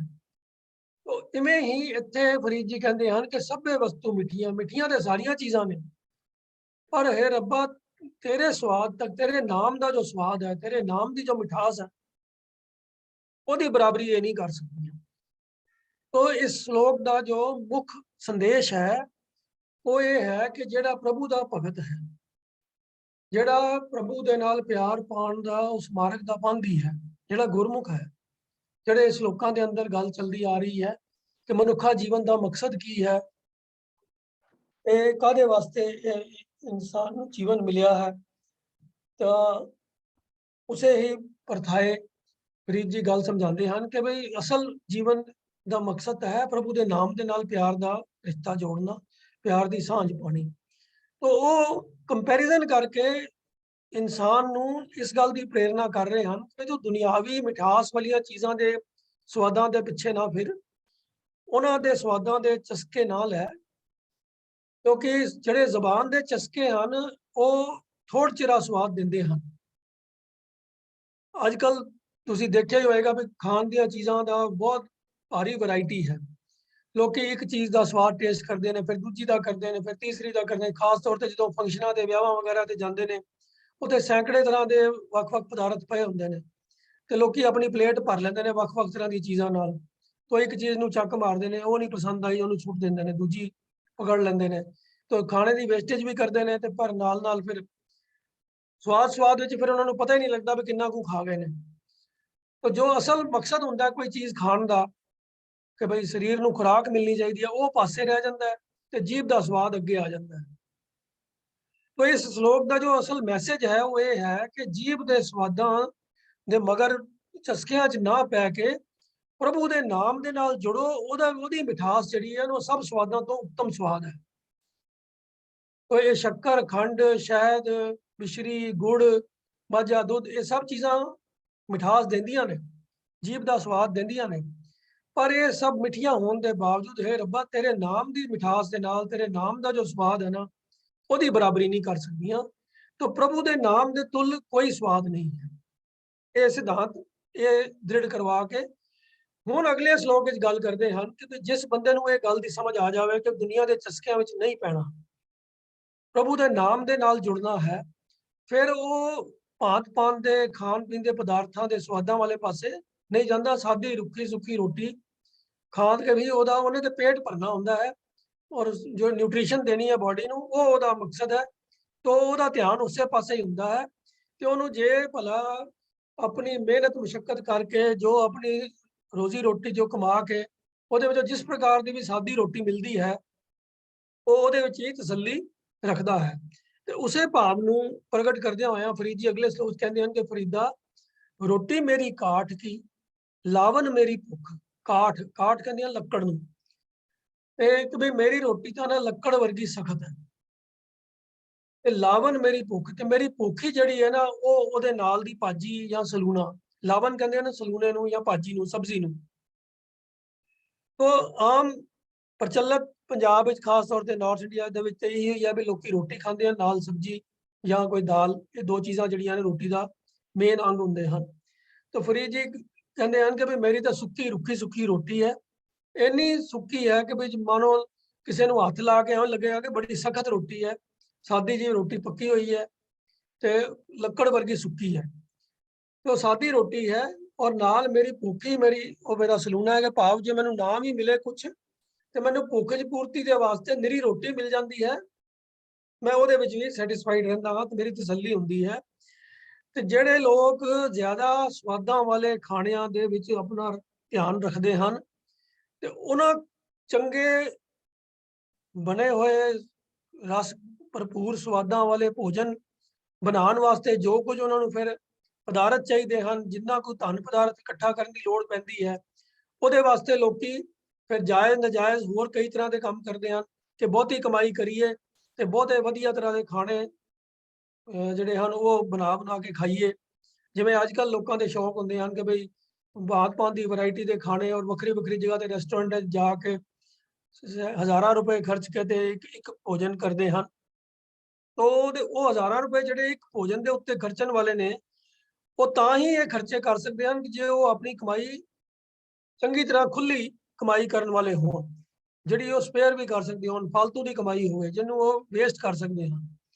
ਤੇ ਉਹ ਵੇਸਟ ਕਰਨ ਵਾਲੀ ਔਰ ਖੁੱਲੀ ਕਮਾਈ ਮਿਲਦੀ ਹੈ ਨਜਾਇਜ਼ ਢੰਗ ਵਰਤ ਕੇ। ਤੋ ਇਸ ਲਈ ਇਹਦੇ ਚ ਗੋਝ ਚੇਤਾਵਨੀ ਇਸ ਸ਼ਲੋਕ ਵਿੱਚ ਫਰੀਦ ਜੀ ਦੇ ਰਹੇ ਹਨ ਕਿ ਜਿਨ੍ਹਾਂ ਖਾਧੀ ਚੋਪੜੀ ਘਨੇ ਸਹਿਣਗੇ ਦੁੱਖ, ਕਿ ਵੀ ਜਿਹੜੇ ਨਜਾਇਜ਼ ਢੰਗ ਤਰੀਕੇ ਵਰਤ ਕੇ ਨਜਾਇਜ਼ ਦੌਲਤ ਕਮਾਉਂਦੇ ਹਨ, ਪਰਾਇਆ ਹੱਕ ਮਾਰਦੇ ਹਨ, ਤਾਂ ਕਿ ਉਹ ਚੰਗੇ ਸਵਾਦਲੇ ਖਾਣੇ ਖਾ ਸਕਣ, ਭਾਂਤ-ਭਾਂਤ ਦੇ ਖਾਣੇ ਖਾ ਸਕਣ। ਉਹ ਚੋਪੜੀ ਖਾਧੀ ਜਿਹੜੀ ਆ ਉਹਦਾ ਇਸ਼ਾਰਾ ਹੈ ਸਵਾਦਲੇ ਭੋਜਨ ਵਾਲੇ ਪਾਸੇ। ਤੋ ਉਹ ਸਵਾਦਲੇ ਭੋਜਨ ਮਿਲਦੇ ਹਨ ਨਜਾਇਜ਼ ਵਾਧੂ ਦੀ ਫालतू ਦੀ ਕਮਾਈ ਦੇ ਵਿੱਚੋਂ। ਤੋ ਉਹ ਇਸ਼ਾਰੇ ਮਾਤਰ ਗੱਲ ਹੈ, ਇਹਦਾ ਮਤਲਬ ਇਹ ਨਹੀਂ ਹੈ ਵੀ ਜੇ ਕਿਸੇ ਬੰਦੇ ਨੇ ਰੋਟੀ ਉੱਤੇ ਥੋੜਾ ਜਿਹਾ ਮੱਖਣ ਜਾਂ ਥੋੜਾ ਜਿਹਾ ਘਿਓ ਲਗਾ ਲਿਆ ਹੈ ਤੇ ਬਸ ਉਹਨੂੰ ਦੁੱਖ ਸਹਾਰਨੇ ਪੈਣਗੇ। ਇਹ ਭਾਵ ਨਹੀਂ ਹੈ, ਇਸ਼ਾਰਾ ਸਮਝਣਾ ਚਾਹੀਦਾ ਹੈ। ਤੋ ਖਾਦੀ ਚੋਪੜੀ ਤਾਂ ਅਗਲੇ ਸ਼ਲੋਕ ਦੇ ਨਾਲ ਵੀ ਲਿੰਕ ਆਏਗਾ, ਤਾਂ ਉੱਥੋਂ ਗੱਲ ਸਪਸ਼ਟ ਹੋ ਜਾਏਗੀ ਕਿ ਜਿਨ੍ਹਾਂ ਨੇ ਬਹੁਤੇ ਖਾਣੇ ਦੇ ਸਵਾਦਾਂ ਦੇ ਵਿੱਚ ਖਚਤ ਹੋਏ ਰਹੇ ਹਨ, ਉਹ ਇਹਦੇ ਵਾਸਤੇ ਜਿਹੜੀ ਨਜਾਇਜ਼ ਦੌਲਤ ਕਮਾਉਣ ਵਾਸਤੇ ਜਿਹੜੇ ਨਜਾਇਜ਼ ਕੰਮ ਕਰਦੇ ਹਨ, ਉਹਦੇ ਕਰਕੇ ਉਹਨਾਂ ਨੂੰ ਦੁੱਖ ਸਹਾਰਨੇ ਪੈਣਗੇ। ਤੋ ਇਸ ਲਈ ਇਸ ਖਲਜਗਨ ਵਿੱਚ ਪੈਣ ਦੀ ਜਗ੍ਹਾ ਇਹ ਦੁੱਖਾਂ ਵਾਲੇ ਕੰਮ ਕਰਨ ਦੀ ਬਜਾਏ ਅਗਲੇ ਸ਼ਲੋਕ ਵਿੱਚ ਫਰੀਦ ਜੀ ਫਿਰ ਪ੍ਰੇਰਨਾ ਕਰਦੇ ਹਨ ਵੀ ਰੁੱਖੀ ਸੁੱਕੀ ਖਾਏ ਕੈ ਠੰਡਾ ਪਾਣੀ ਪੀਓ। ਤੇ ਜਿਹੋ ਜਿਹੀ ਸਾਧ ਮੁਰਾਦੀ ਮਿਹਨਤ ਮੁਸ਼ੱਕਤ ਦੀ ਕੀਤੀ ਹੋਈ ਸਾਦੀ ਰੋਟੀ ਮਿਲਦੀ ਹੈ, ਰੁੱਖੀ ਸੁੱਖੀ ਤੋਂ ਭਾਵ ਹੈ ਸਾਦੀ ਰੋਟੀ, ਜਿਹਦੇ ਵਿੱਚ ਕੋਈ ਬਹੁਤ ਫੈਲਸੂਫੀਆਂ ਵਾਲਾ, ਕੋਈ ਬਹੁਤ ਸਵਾਦ ਭਰਪੂਰ ਮਸਾਲੇਦਾਰ ਇਹ ਉਹ ਚੀਜ਼ਾਂ ਨਹੀਂ ਹਨ। ਤੋ ਉਹ ਜਿਹੋ ਜਿਹੀ ਸਾਦੀ ਰੋਟੀ ਤੈਨੂੰ ਆਪਣੀ ਮਿਹਨਤ ਮੁਸ਼ੱਕਤ ਦੀ ਕਮਾਈ ਚੋਂ ਮਿਲ ਸਕਦੀ ਹੈ, ਉਹ ਖਾ ਕੇ ਤੇ ਠੰਡਾ ਪਾਣੀ ਪੀਓ। ਠੰਡਾ ਪਾਣੀ ਪੀਓ ਵੀ ਭਾਵ ਪਾਣੀ ਪੀ ਕੇ ਤੇ ਉਹਦੇ ਨਾਲ ਸਬਰ ਕਰ ਲੈ, ਤਾਂ ਕਿ ਬੰਦੇ ਨੂੰ ਰੱਜ ਆ ਜਾਵੇ ਬਈ ਹੋਰ ਲਾਲਚ ਨਾ ਕਰੇ, ਜਿੰਨੀ ਭੁੱਖ ਹੈ ਉਨਾ ਹੀ ਖਾਵੇ। ਤੋ ਅਗਲੀ ਪੰਕਤੀ ਜਿਹੜੀ ਹੈ ਫਿਰ ਉਹ ਗੱਲ ਹੋਰ ਸਪਸ਼ਟ ਕਰਦੀ ਹੈ ਕਿ ਫਰੀਦਾ ਦੇਖ ਪਰਾਈ ਚੋਪੜੀ ਨਾ ਤਰਸਾਏ ਜੀ। ਤੇ ਬਈ ਦੂਜੇ ਘਰਾਂ ਵੱਲ ਝਾਕ ਮਾਰ ਕੇ ਉਧਰ ਦੇਖ ਕੇ ਤੇ ਇਹ ਸੋਚੇ ਵੀ ਫਲਾਣਾ ਬੰਦਾ ਤਾਂ ਇੰਨੇ ਪ੍ਰਕਾਰ ਦੇ ਭੋਜਨ ਖਾ ਰਿਹਾ ਹੈ, ਉਹ ਤਾਂ 5 ਸਟਾਰ ਹੋਟਲ ਤੋਂ ਮੰਗਵਾ ਕੇ ਖਾਣਾ ਖਾ ਰਿਹਾ ਹੈ, ਉਹ ਭਾਂਤ-ਭਾਂਤ ਦੇ ਹੋਰ ਮਿੱਠੇ ਪਕਵਾਨ ਤੇ ਕਈ ਚੀਜ਼ਾਂ ਬਣਾ ਕੇ ਖਾ ਰਿਹਾ ਹੈ, ਇੱਕ ਰੋਟੀ ਦੇ ਨਾਲ ਕਈ ਤਰ੍ਹਾਂ ਦੇ ਭੋਜਨ ਹੁੰਦੇ ਨਾਲ। ਤਾਂ ਉਹ ਆਪਣੇ ਮਨ ਵਿੱਚ ਕਹਿੰਦੇ ਜੇ ਤੂੰ ਨਾ ਉਹਦੇ ਵੱਲ ਤਰਸਾਈਆਂ ਨਜ਼ਰਾਂ ਨਾਲ ਨਾ ਵੇਖ, ਆਪਣੇ ਆਪ ਨੂੰ ਲਾਲਚ 'ਚ ਨਾ ਲਿਆ, ਤੇ ਰੁੱਖੀ ਸੁੱਕੀ ਖਾ ਕੇ ਤੇ ਸਬਰ ਕਰ, ਠੰਡਾ ਪਾਣੀ ਪੀਓ ਭਾਵ ਸਬਰ ਕਰ। ਤੇ ਪਰਾਏ ਬੰਦੇ ਨੇ ਜਿਸ ਤਰੀਕੇ ਨਾਲ ਵੀ ਉਹ ਨਜਾਇਜ਼ ਪੈਸੇ ਕਮਾਏ ਨੇ, ਨਜਾਇਜ਼ ਧਨ ਦੌਲਤ ਇਕੱਠਾ ਕਰਕੇ ਤੇ ਭਾਂਤ-ਭਾਂਤ ਦੇ ਸਵਾਦਲੇ ਤੇ ਵੈਰਾਈਟੀ ਵਾਲੇ ਭੋਜਨ ਖਾ ਰਿਹਾ ਹੈ, ਉਹਦੇ ਵੱਲ ਦੇਖ ਕੇ ਤੇਰੇ ਅੰਦਰ ਇਹ ਲਾਲਚ ਜਾਂ ਇਹ ਰੀਸ ਨਹੀਂ ਆਣੀ ਚਾਹੀਦੀ ਕਿ ਵੀ ਮੈਨੂੰ ਵੀ ਇਹ ਮਿਲਣ। ਸਬਰ ਸੰਤੋਖ ਦਾ ਜੀਵਨ ਜੀਣਾ ਚਾਹੀਦਾ ਹੈ। ਇਹੀ ਗੁਰਮੁਖ ਬੰਦੇ ਨੂੰ, ਪ੍ਰਭੂ ਦੇ ਪਿਆਰੇ ਭਗਤਾਂ ਨੂੰ ਸ਼ੋਭਦਾ ਹੈ। ਤੋ ਇਹ ਤਿੰਨਾਂ ਸ਼ਲੋਕਾਂ ਦਾ ਜਿਹੜਾ ਇਹ ਜੋ ਕੰਬਾਈਨਡ ਮੈਸੇਜ ਹੈ, ਉਹ ਇਹ ਹੈ ਕਿ ਪ੍ਰਭੂ ਦੇ ਨਾਮ ਦੇ ਨਾਲ ਜੁੜਨ ਵਾਲਾ ਜਿਹੜਾ ਮਨੁੱਖ ਹੁੰਦਾ ਹੈ, ਉਹ ਦੁਨਿਆਵੀ ਕਿਸੇ ਰਸ ਕਸ ਤੋਂ, ਕਿਸੇ ਚਸਕੇ ਤੋਂ ਬਿਹਤਰ ਪ੍ਰਭੂ ਦੇ ਨਾਮ ਦੇ ਸਵਾਦ ਨੂੰ ਮੰਨਦਾ ਹੈ। ਜੋ ਪ੍ਰਭੂ ਦੇ ਨਾਮ ਵਿੱਚੋਂ ਉਹਨੂੰ ਸਵਾਦ ਮਿਲਦਾ ਹੈ, ਉਹਦੇ ਮੁਕਾਬਲੇ ਉਹਦੇ ਸਾਹਮਣੇ ਦੁਨਿਆਵੀ ਮਿਠਾਸ ਵਾਲੀਆਂ ਚੀਜ਼ਾਂ ਵੀ ਕਿਧਰੇ ਕੋਈ ਆਪਣੀ ਵੈਲਿਊ ਨਹੀਂ ਰੱਖਦੀ। ਔਰ ਐਸੇ ਬੰਦੇ ਨੂੰ ਸਬਰ ਸੰਤੋਖ ਦੀ ਜ਼ਿੰਦਗੀ ਜਿਉਣੀ ਚਾਹੀਦੀ ਹੈ। ਜਿਹੋ ਜਿਹੀ ਸਾਦਗੀ ਮਿਹਨਤ ਮੁਸ਼ੱਕਤ ਤੋਂ ਕਰਕੇ ਸਾਦੀ ਰੋਟੀ ਮਿਲੇ, ਉਹੀ ਖਾ ਕੇ ਉਹਦੇ ਨਾਲ ਹੀ ਆਪਣੀ ਭੁੱਖ ਤ੍ਰਿਪਤ ਕਰ ਲੈਣੀ ਚਾਹੀਦੀ ਹੈ ਔਰ ਸਬਰ ਵਿੱਚ ਰਹਿਣਾ ਚਾਹੀਦਾ ਹੈ। ਦੂਜਿਆਂ ਵੱਲ ਦੇਖ ਕੇ ਆਪਣੇ ਮਨ ਦੇ ਵਿੱਚ ਲਾਲਚ ਦੀ ਭਾਵਨਾ ਜਾਂ ਰੀਸ ਦੀ ਭਾਵਨਾ ਨਹੀਂ ਲਿਆਣੀ ਚਾਹੀਦੀ। ਤੋ ਇਹ ਤਿੰਨਾਂ ਸ਼ਲੋਕਾਂ ਦਾ ਜੋ ਕੰਬਾਈਨਡ ਜੋ ਮੈਸੇਜ ਹੈ ਉਹ ਇਹੀ ਹੈ। ਤੋ ਰੁੱਖੀ ਸੁੱਖੀ ਤੋਂ ਭਾਵ ਹੈ ਸਾਦੀ ਰੋਟੀ, ਜਿਹੜੀ ਬੰਦਾ ਆਪਣੀ ਮਿਹਨਤ ਮੁਸ਼ੱਕਤ ਦੇ ਨਾਲ ਜਿਹੜੀ ਸਾਦੀ ਜਿੰਨਾ ਵੀ ਗੁਜ਼ਾਰੇ ਜੋਗਾ ਉਹ ਕਮਾ ਕੇ ਉਹਦੇ ਚੋਂ ਸਾਦੀ ਰੋਟੀ ਖਾ ਸਕਦਾ ਹੈ, ਉਹਦੇ ਨਾਲ ਹੀ ਸਬਰ ਕਰਨ ਵਾਲੇ ਭਾਵ ਦੀ ਗੱਲ ਹੈ ਕਿ ਭਈ ਉਹਦੇ ਨਾਲ ਹੀ ਗੁਜ਼ਾਰਾ ਕਰਕੇ ਸਬਰ ਵਿੱਚ ਰਹਿਣਾ ਚਾਹੀਦਾ ਹੈ। ਦੂਜਿਆਂ ਵੱਲ ਦੇਖ ਕੇ ਰੀਸ ਨਹੀਂ ਕਰਨੀ ਚਾਹੀਦੀ, ਲਾਲਚ ਵਿੱਚ ਨਹੀਂ ਆਉਣਾ ਚਾਹੀਦਾ। तो इतने ही वचन प्रवान करने जी। वाहिगुरु जी का खालसा, वाहिगुरु जी की फतेह। राजा सिंह जी माइक म्यूट है ਤੁਹਾਡਾ। ਦੂਜਿਆਂ ਵੱਲ ਵੇਖ ਕੇ ਰੀਸ ਨਹੀਂ ਕਰਨੀ, ਆਪਣੀ ਕਮਾਈ ਤੇ ਸਬਰ ਕਰਨਾ। ਤੋ ਸਾਧ ਸੰਗਤ ਜੀ, ਸਬਰ, ਸੰਤੋਖ, ਕੰਟੈਂਟਮੈਂਟ ਇੱਕ ਬੜਾ ਵੱਡਾ ਦੇਵੀ ਗੁਣ ਹੈ, ਜਿਹੜਾ ਕਿ ਮਨੁੱਖ ਦੇ ਜੀਵਨ ਨੂੰ ਸਹਿਜ ਵਿੱਚ ਲੈ ਕੇ ਜਾਂਦਾ। तो वीर MP ਸਿੰਘ ਨੇ ਬੜੇ ਅੱਛੇ ਤਰੀਕੇ ਦੇ ਨਾਲ ਇੱਕ ਨਹੀਂ ਬਲਕਿ ਤਿੰਨਾਂ ਸ਼ਲੋਕਾਂ ਦੇ ਅਰਥ ਦੱਸੇ ਨੇ ਤਾਂ ਜੇ ਇਹਦੇ 'ਚ ਕੋਈ ਕਨਫਿਊਜ਼ਨ ਨਾ ਰਹਿ ਜਾਏ। ਉਹਦਾ ਕਾਰਨ ਇਹ ਹੈ ਕਿ ਇਹੋ ਜਿਹੇ ਜਿਹੜੇ ਸ਼ਲੋਕ ਨੇ ਜਿਨ੍ਹਾਂ ਦੇ ਸੂਖਸ਼ਮ ਭਾਵ ਨੇ, ਖਾਸ ਕਰਕੇ ਬਾਬਾ ਫਰੀਦ ਜੀ ਔਰ ਭਗਤ ਕਬੀਰ ਜੀ, ਇਹਨਾਂ ਦੇ ਜਿਹੜੀਆਂ ਰਚਨਾਵਾਂ ਨੇ ਉਹਨਾਂ 'ਚ ਬੜੇ ਡੂੰਘੇ ਭਾਵ ਨੇ, ਸੂਖਸ਼ਮ ਭਾਵ ਨੇ। ਉਹਨਾਂ ਨੂੰ ਸਮਝਣ ਲਈ ਬੜੀ ਮਿਹਨਤ ਦੀ ਲੋੜ ਹੈ। ਔਰ ਨਾ ਹੋਣ ਕਰਕੇ ਕੀ ਹੈ ਕਿ ਅਸੀਂ ਦੇਖਦੇ ਹਾਂ ਕਿ ਚਲੋ ਹੁਣ ਤਾਂ ਕਾਫੀ ਫਰਕ ਪੈ ਰਿਹਾ, ਵਿਦਿਆ ਦਾ ਪਸਾਰਾ ਹੋ ਰਿਹਾ, ਪਰ ਖੁਦ ਅਸੀਂ ਆਪਣੇ ਬਚਪਨ ਵਿੱਚ ਜਿਸ ਵੇਲੇ ਇਹਨਾਂ ਸ਼ਲੋਕਾਂ ਦੀ ਵਿਆਖਿਆ ਕੀਤੀ ਜਿਹਦੇ ਨਾਲ ਕਈ ਤਰ੍ਹਾਂ ਦੀਆਂ ਕਹਾਣੀਆਂ ਜੋੜੀਆਂ ਜਾਂਦੀਆਂ ਸੀ। ਮੈਨੂੰ ਖਾਸ ਕਰਕੇ ਜਿਹੜਾ ਆਇਆ ਰੋਟੀ ਮੇਰੀ ਕਾਠ ਕੀ, ਵੀਰ ਜੀ ਨੇ ਪੜ੍ਹਿਆ ਲਾਵਣ ਮੇਰੀ ਭੁੱਖ, ਇਹਦੇ ਬਾਰੇ ਹੈ ਕਿ ਉਹ ਲਓ ਜੀ ਫਰੀਦ ਸਾਹਿਬ ਭਗਤੀ ਕਰਦੇ ਸਨ, ਉਹਨਾਂ ਤੇ ਲੱਕੜ ਦੀ ਇੱਕ ਰੋਟੀ ਬਣਾਈ ਸੀ, ਰੋਟੀ ਵਰਗੀ ਲੱਕੜ ਸੀਗੀ, ਉਹਨੂੰ ਚੱਕ ਮਾਰ ਕੇ ਸਬਰ ਕਰਦੇ ਸੀ। ਮਤਲਬ ਇਹ ਹੈ ਕਿ ਮਨ ਘੜਤ ਕਹਾਣੀਆਂ ਬਜਾਏ ਜੇ ਕਿ ਸੂਖਸ਼ਮ ਭਾਵ ਲੱਭਣ ਦੇ, ਮਨ ਘੜਤ ਕਹਾਣੀਆਂ ਜਿਹਦਾ ਸਾਡੀ ਜ਼ਿੰਦਗੀ 'ਚ ਕੋਈ ਤੁਲਕ ਨਹੀਂ ਹੈ। ਤੋ ਇਹ ਹੁਣ ਜਿਹੜਾ ਵੀਰ ਜੀ ਨੇ ਸਾਨੂੰ ਭਾਵ ਦੱਸਿਆ, ਤੋ ਲੋੜ ਹੈ ਇਸੇ ਤਰ੍ਹਾਂ ਗੁਰਬਾਣੀ ਨੂੰ, ਇਹਦੇ ਭਾਵਾਂ ਨੂੰ ਸਮਝਣ ਦੀ। ਬੜਾ ਕੁਝ ਕਲੀਅਰ ਹੁੰਦਾ ਹੈ। ਔਰ ਸਾਧ ਸੰਗਤ ਜੀ, ਇਹ ਜਿਹੜਾ ਸ਼ਲੋਕ ਹੈ, ਮੈਂ ਪਹਿਲੇ ਵੀ ਬੇਨਤੀ ਕੀਤੀ ਹੈ, ਰੁੱਖੀ ਸੁੱਖੀ ਖਾਏ ਕੇ, ਇਹਨਾਂ ਤੇ ਬੜੇ ਹੀ ਕਨਫਿਊਜ਼ਨ ਜਿਹੜੇ ਨੇ ਲੋਕਾਂ ਦੇ ਮਨ ਵਿੱਚ ਇਹਦੇ ਬਾਰੇ ਇਹੋ ਜਿਹੇ ਸਵਾਲ ਨੇ। ਇਸੇ ਕਰਕੇ ਸ਼ਾਇਦ ਸਵਾਲ ਵੀ ਆਇਆ। ਗੁਰੂ ਨਾਨਕ ਸਾਹਿਬ ਜੀ ਦਾ ਧਰਮ ਜਿਹੜਾ ਕੀਰਤੀਆਂ ਦਾ ਧਰਮ, ਤੋ ਆਪਣੀ ਕਿਰਤ ਕਰਨੀ ਹੈ ਔਰ ਕਿਰਤ ਵਿਰਤ ਕਰ ਧਰਮ ਦੀ, ਹੱਥੋਂ ਦੇ ਕੇ ਭਲਾ ਬਣਾ। ਤੋ ਜਿਹੜੇ 3 ਗੋਲਡਨ ਪ੍ਰਿੰਸੀਪਲ ਆਮ ਆਪਾਂ ਪੜ੍ਹਦੇ ਸੁਣਦੇ ਆ ਕਿ ਕਿਰਤ ਕਰੋ, ਨਾਮ ਜਪੋ, ਵੰਡ ਛਕੋ, ਇਹ ਬੜੇ ਆਦਰਸ਼ਕ ਅਸੂਲ ਨੇ ਸਿੱਖੀ ਦੇ। ਪਰ ਤੁਸੀਂ ਦੇਖੋ ਕਿਰਤ ਨੂੰ ਕਿੰਨੀ ਮਹੱਤਤਾ ਦਿੱਤੀ ਹੈ। ਤੋ ਜਿਵੇਂ ਨਾ ਦੇਖ ਪਰਾਈ ਚੋਪੜੀ ਦਾ ਮਤਲਬ ਹੀ ਹੈ ਕਿ ਦੂਸਰਿਆਂ ਵੱਲ ਨਾ ਦੇਖ, ਕਿਉਂਕਿ ਜਿਸ ਵੇਲੇ ਅਸੀਂ ਆਪਣੀ ਪ੍ਰਲਭਤ ਤੇ ਵਿਸ਼ਵਾਸ ਨਹੀਂ ਰੱਖਦੇ, ਫਿਰ ਉਹਦੇ ਤੋਂ ਜਿਹੜੇ ਨੇ ਉਹ ਕ੍ਰਾਈਮ ਪਾਪ ਪੈਦਾ ਹੁੰਦੇ ਨੇ। ਔਰ ਦੂਜੇ ਨੂੰ ਖੋਹ ਕੇ ਖਾਣਾ ਜਾਂ ਕਿਸੇ ਦਾ ਹੱਕ ਮਾਰਨਾ, ਜਿਹਦੇ ਬਾਰੇ ਕਿ ਬਾਣੀ 'ਚ ਬੜਾ ਸਪਸ਼ਟ ਹੈ ਕਿ ਹੱਕ ਪਰਾਇਆ ਨਾਨਕਾ ਉਸ ਸੂਰ ਸੁਗਾਏ, ਗੁਰਪੀਰ ਹਮਾ ਤਾਂ ਪਰੇ ਜਾਂ ਮੁਰਦਾਰ ਨਾ ਖਾਏ। ਤੋ ਆਪਣੇ ਦਸਾਂ ਨੂੰਹਾਂ ਦੀ ਕਿਰਤ ਜਿਹੜੀ ਹੈ, ਇਹਦੇ ਤੇ ਸਾਡੇ ਜਿਹੜੇ ਮਹਾਂਪੁਰਖ ਹੋਏ ਨੇ ਉਹਨਾਂ ਨੇ ਦਸਾਂ ਨੂੰਹਾਂ ਦੀ ਕਿਰਤ ਕਰਨ ਦੀ ਦੱਸਿਆ। ਔਰ ਇਸ ਜਿਹੜੇ ਸ਼ਲੋਕ ਅੱਜ ਵੀਰ ਜੀ ਨੇ ਪੜ੍ਹੇ ਨੇ, ਇਹਨਾਂ 'ਚ ਦਸਾਂ ਨੂੰਹਾਂ ਦੀ ਕਿਰਤ ਦੀ ਝਲਕ ਹੈ। ਔਰ ਉਹਦੇ ਬਾਰੇ ਜ਼ੋਰ ਦਿੱਤਾ ਗਿਆ ਕਿ ਆਪਣੀਆਂ ਦਸਾਂ ਨੂੰਹਾਂ ਦੀ ਕਿਰਤ ਕਰੋ। ਇਹ ਨਹੀਂ ਕਿ ਆਪਾਂ ਮਤਲਬ ਹੈ ਕਿ ਮਾੜੇ ਹਾਲਾਤਾਂ 'ਚ ਰਹਿਣਾ, ਨਹੀਂ, ਪਰੰਤੂ ਗਿਵਨ ਸਰਕਮਸਟੈਂਸਸ ਜਿੰਨੇ ਸਾਡੇ ਕੋਲ ਰਿਸੋਰਸਸ ਨੇ, ਵਾਹਿਗੁਰੂ ਜੀ ਨੇ ਸਾਨੂੰ ਹੱਥ ਪੈਰ ਦਿੱਤੇ ਨੇ, ਉਹ ਨਾਲ ਮਿਹਨਤ ਕਰੀਏ ਔਰ ਜਿਤਨੀ ਕਮਾਈ ਹੈ ਉਹਦੀ ਸਬਰ ਰੱਖੀਏ। ਔਰ ਇੱਕ ਹੋਰ ਗੱਲ ਬੜੀ ਜ਼ਰੂਰੀ ਹੈ ਕਿ ਜਿਸ ਵੇਲੇ ਅਸੀਂ ਦੂਜਿਆਂ ਨਾਲ ਕੰਪੇਅਰ ਕਰਦੇ ਹਾਂ ਨਾ, ਜਿਸ ਵੇਲੇ ਮੈਂ ਹਾਂ, ਜੋ ਮੇਰੀ ਕਮਾਈ ਹੈ ਉਹ ਤਾਂ ਹੈ ਹੀ ਹੈ, ਪਰ ਜਿਸ ਵੇਲੇ ਮੈਂ ਆਪਣੀ ਕਮਾਈ ਨੂੰ ਦੂਜੇ ਨਾਲ ਕੰਪੇਅਰ ਕਰਾਂ, ਜਾਂ ਜੋ ਮੇਰੀ ਸਿਹਤ ਹੈ ਉਹ ਤਾਂ ਹੈ ਹੀ ਹੈ, ਜੇ ਮੈਂ ਉਹਨੂੰ ਦੂਜੇ ਨਾਲ ਕੰਪੇਅਰ ਕਰਾਂਗਾ ਤੇ ਉਹਦਾ ਰਿਜ਼ਲਟ ਹੋਰ ਕੁਝ ਨਹੀਂ ਨਿਕਲੇਗਾ ਸਿਵਾਏ ਫਰਸਟ੍ਰੇਸ਼ਨ। ਸਾਡੇ ਮਨ 'ਚ ਈਰਖਾ ਤੇ ਸਾੜਾ ਪੈਦਾ ਹੋਏ ਜਿਹੜਾ ਕਿ ਸਾਨੂੰ ਨੁਕਸਾਨ ਦਿੰਦਾ।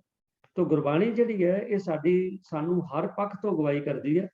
ਔਰ ਅੱਜ ਦੇ ਵੀ ਜਿਹੜੇ ਸ਼ਲੋਕ ਨੇ ਇਹਨਾਂ 'ਚ ਬਹੁਤ ਵਧੀਆ ਮੈਸੇਜ ਜਿਹੜਾ ਹੈ ਉਹ ਮਿਲਿਆ। ਔਰ ਜੇ ਮਨ ਵਿੱਚ ਕੋਈ ਸੀਗੀ ਵੀ ਕਨਫਿਊਜ਼ਨ ਤੇ ਉਹ ਨਿਕਲ ਜਾਣਾ ਚਾਹੀਦਾ।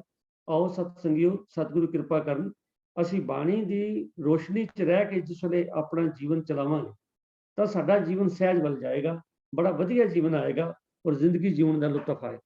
ਵੀਰ MP ਸਿੰਘ ਜੀ, ਆਪ ਜੀ ਦਾ ਬਹੁਤ ਬਹੁਤ ਧੰਨਵਾਦ। ਅਗਲਾ ਜਿਹੜਾ ਸਵਾਲ ਸਾਥਣ ਜੀ ਮੈਂ ਲੈ ਰਿਹਾ ਉਹ ਹੈ ਕਿ ਕਈ ਵਾਰੀ ਇਹੋ ਜਿਹੀਆਂ ਬਹੁਤ ਸਾਰੀਆਂ ਅਸੀਂ ਕਿਉਂਕਿ ਸਮਾਜ ਵਿੱਚ ਰਹਿੰਦੇ ਹਾਂ ਤੇ ਬਹੁਤ ਸਾਰੇ ਫੈਸਟੀਵਲ, ਤਿਉਹਾਰ ਜਾਂ ਕੋਈ ਹੋਰ ਸਾਡੀਆਂ ਰੋਹ ਰੀਤੀਆਂ ਹੁੰਦੀਆਂ ਨੇ ਜਿਹੜੀਆਂ ਅਸੀਂ ਕਰਦੇ ਹਾਂ ਕਿਉਂਕਿ ਸਾਡੇ ਆਲੇ ਦੁਆਲੇ ਹੁੰਦੀਆਂ ਨੇ, ਤੇ ਅਸੀਂ ਬਹੁਤੀ ਵਾਰੀ ਇਹ ਕਰਨਾ ਕੋਈ ਮਾੜਾ ਨਹੀਂ ਹੈ, ਪਰ ਸੋਚ ਕੇ ਕਰੀਏ ਵੀ ਹਰ ਚੀਜ਼ ਦਾ ਅਰਥ ਕੀ। ਇਸੇ ਤਰ੍ਹਾਂ ਇੱਕ ਪਿਰਤ ਹੈ ਕਿ ਜਿਸ ਵੇਲੇ 31 ਦਸੰਬਰ ਆਉਂਦਾ ਹੈ ਤੇ ਉਸ ਵੇਲੇ ਬੜੇ ਸਾਰੇ ਹੀ ਵਰਲਡ ਵਾਈਡ ਹਰ ਇੱਕ ਕੌਮ ਦੇ ਵਿੱਚ ਹੁੰਦਾ ਹੈ, ਲੋ ਜੀ ਨਵਾਂ ਸਾਲ ਆ ਗਿਆ, ਨਵਾਂ ਸਾਲ ਆ ਗਿਆ। ਔਰ ਬੜੀ ਇੱਕ ਮਤਲਬ ਜਿਵੇਂ ਲੋਕਾਂ 'ਚ ਹੁੰਦਾ ਵੀ ਪਤਾ ਨਹੀਂ ਕਿਹੜੀ ਚੀਜ਼ ਆ ਗਈ ਹੈ, ਨਵਾਂ ਸਾਲ ਆ ਗਿਆ।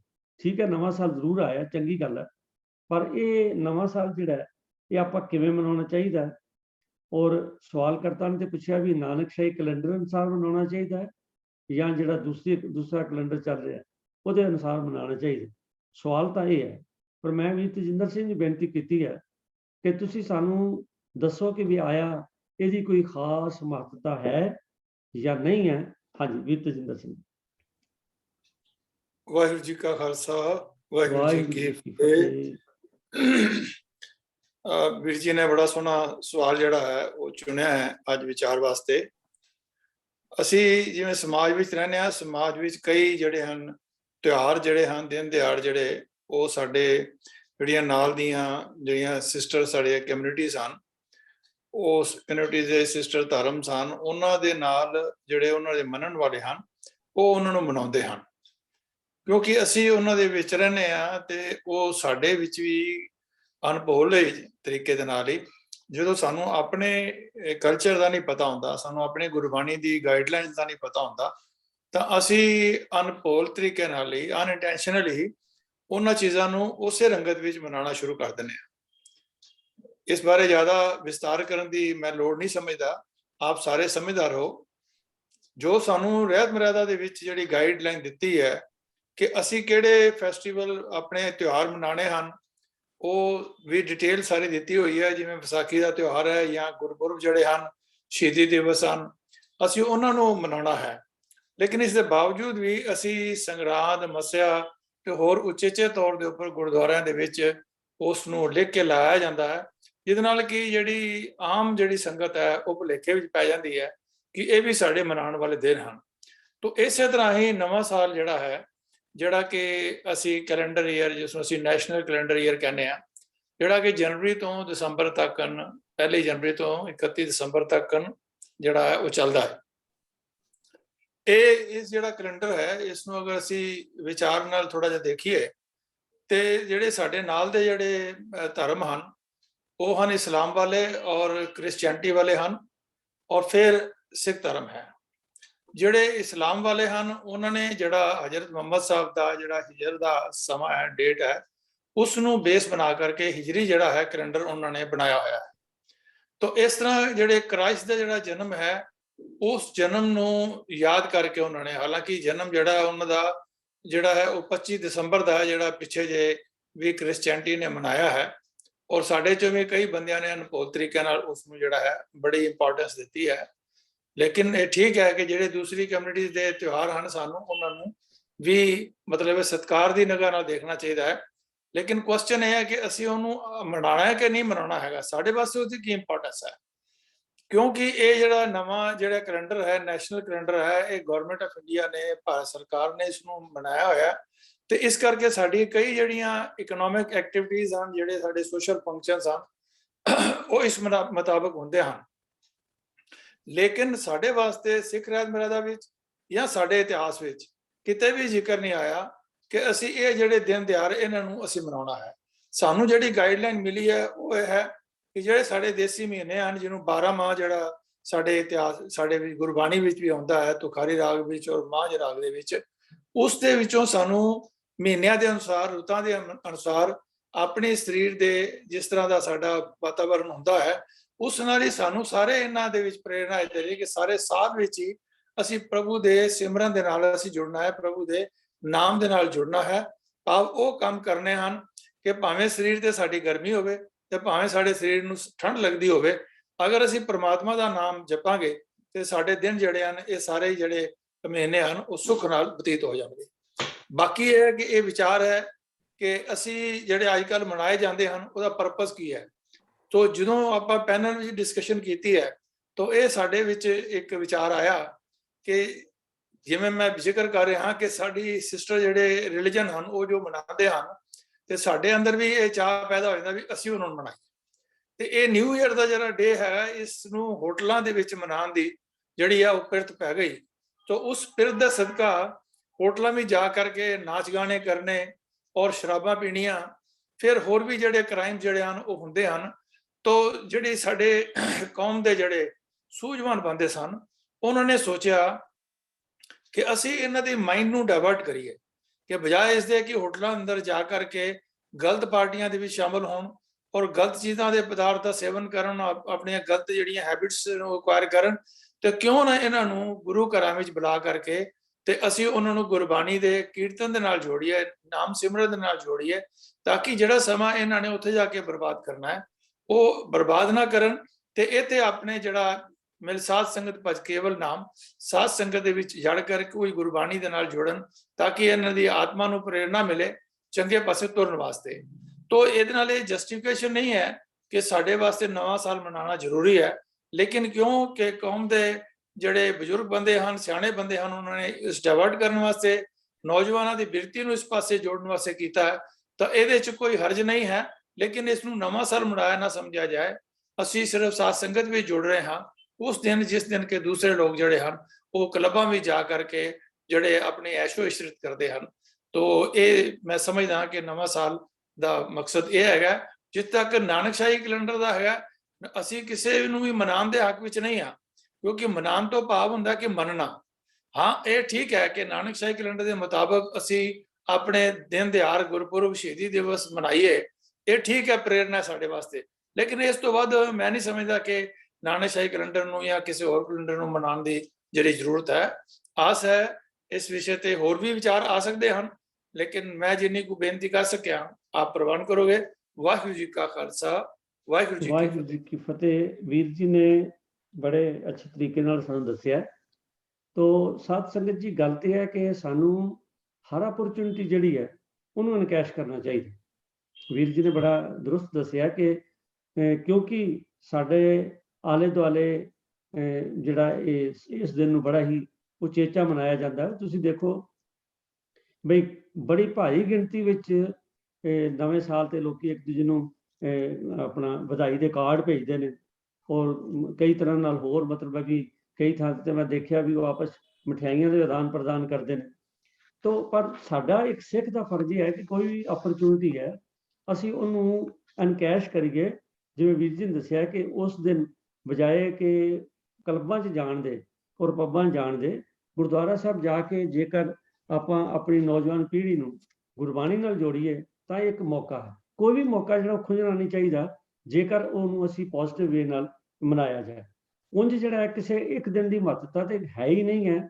ਗੁਰਬਾਣੀ 'ਚ ਬੜਾ ਸਪਸ਼ਟ ਹੈ ਕਿ ਮਹਾ ਦਿਵਸ ਮੂਰਤ ਭਰੇ, ਜਿਸ ਕੋ ਨਦਰ ਕਰੇ, ਨਾਨਕ ਮੰਗੇ ਦਰਸ਼ਦਾਨ, ਕਿਰਪਾ ਕਰੋ ਹਰਿ। ਜਿਸ ਦਿਨ ਕਿਸੇ ਨੂੰ ਵਾਹਿਗੁਰੂ ਚਿੱਤ ਆ ਜਾਂਦਾ, ਜਿਸ ਦਿਨ ਅਸੀਂ ਕੋਈ ਪਰਉਪਕਾਰੀ ਕੰਮ ਕਰਦੇ ਹਾਂ, ਸਾਡਾ ਤਾਂ ਉਹੀ ਦਿਨ ਭਲਾ। ਤੇ ਸਤਿਗੁਰੂ ਕਿਰਪਾ ਕਰਨ ਕਿ ਹਰ ਦਿਨ ਜਿਹੜਾ ਸਾਹਿਬ ਮੇਰਾ ਨੀਤ ਨਵਾ, ਸਦਾ ਸਦਾ ਦਾਤਾ, ਅਸੀਂ ਹਰ ਦਿਨ ਨੂੰ ਅਨਕੈਸ਼ ਕਰੀਏ, ਕਿਉਂਕਿ ਜਿਹੜਾ ਦਿਨ ਨਿਕਲ ਜਾਏ ਉਹਦਾ ਪਤਾ ਨਹੀਂ, ਉਹਨੇ ਮੁੜ ਕੇ ਤੇ ਆਉਣਾ ਹੀ ਨਹੀਂ ਹੈ। ਤੇ ਇਸ ਕਰਕੇ ਹਰੇਕ ਦਿਨ ਦਾ ਜਿਹੜਾ ਹਿਸਾਬ ਹੈ ਉਹਨੂੰ ਅਸੀਂ ਚੰਗੇ ਪਾਸੇ ਲਾਉਣ ਦੇ ਲਈ ਵਰਤੀਏ, ਕਿਉਂਕਿ ਇਹ ਹਮ ਆਦਮੀ ਆ ਇੱਕਦਮ, ਸਾਡਾ ਪਤਾ ਕਿਸੇ ਨੂੰ ਕਿਸੇ ਦਾ ਕੋਈ ਪਤਾ ਨਹੀਂ। ਤੋ ਆਓ ਜਿੰਨੇ ਚਿਰ ਸਵਾਸ ਸਾਨੂੰ ਵਾਹਿਗੁਰੂ ਜੀ ਨੇ ਦਿੱਤੇ ਨੇ, ਹਰੇਕ ਨਵਾਂ ਦਿਨ ਅਸੀਂ ਵਾਹਿਗੁਰੂ ਜੀ ਦਾ ਸ਼ੁਕਰ ਕਰਕੇ ਉੱਠੀਏ, ਜਾਗੀਏ ਵੀ ਸਤਿਗੁਰੂ ਸੱਚੇ ਪਾਤਸ਼ਾਹ ਸ਼ੁਕਰ ਹੈ ਤੁਸੀਂ ਮੈਨੂੰ ਅੱਜ ਦੀ ਵੀ ਜ਼ਿੰਦਗੀ ਦਿੱਤੀ ਹੈ ਤੇ ਅੱਜ ਦਾ ਦਿਨ ਮੇਰਾ ਸਫਲ ਹੋਵੇ। ਤੇ ਸਾਨੂੰ ਸੌਣ ਲੱਗਿਆ ਜ਼ਰੂਰ ਸੋਚਣਾ ਚਾਹੀਦਾ ਕਿ ਬੰਦੇ ਖੋਜ ਦਿਲ ਹਰ ਰੋਜ਼ ਕਿ ਅਸੀਂ ਅੱਜ ਦੇ ਦਿਨ ਵਿੱਚ ਕੀਤਾ ਕੀ ਹੈ। ਵੀ ਆਇਆ ਕੋਈ ਚੰਗਾ ਕੰਮ ਵੀ ਕੀਤਾ ਕਿ ਨਹੀਂ, ਕੋਈ ਰੱਬ ਦੇ ਘਰ ਦੀ ਗੱਲ ਵੀ ਸੁਣੀ ਜਾਂ ਸੁਣਾਈ ਹੈ ਕਿ ਨਹੀਂ, ਕੋਈ ਹੋਰ ਪਰਉਪਕਾਰੀ ਕੰਮ ਹੋਇਆ ਕਿ ਨਹੀਂ।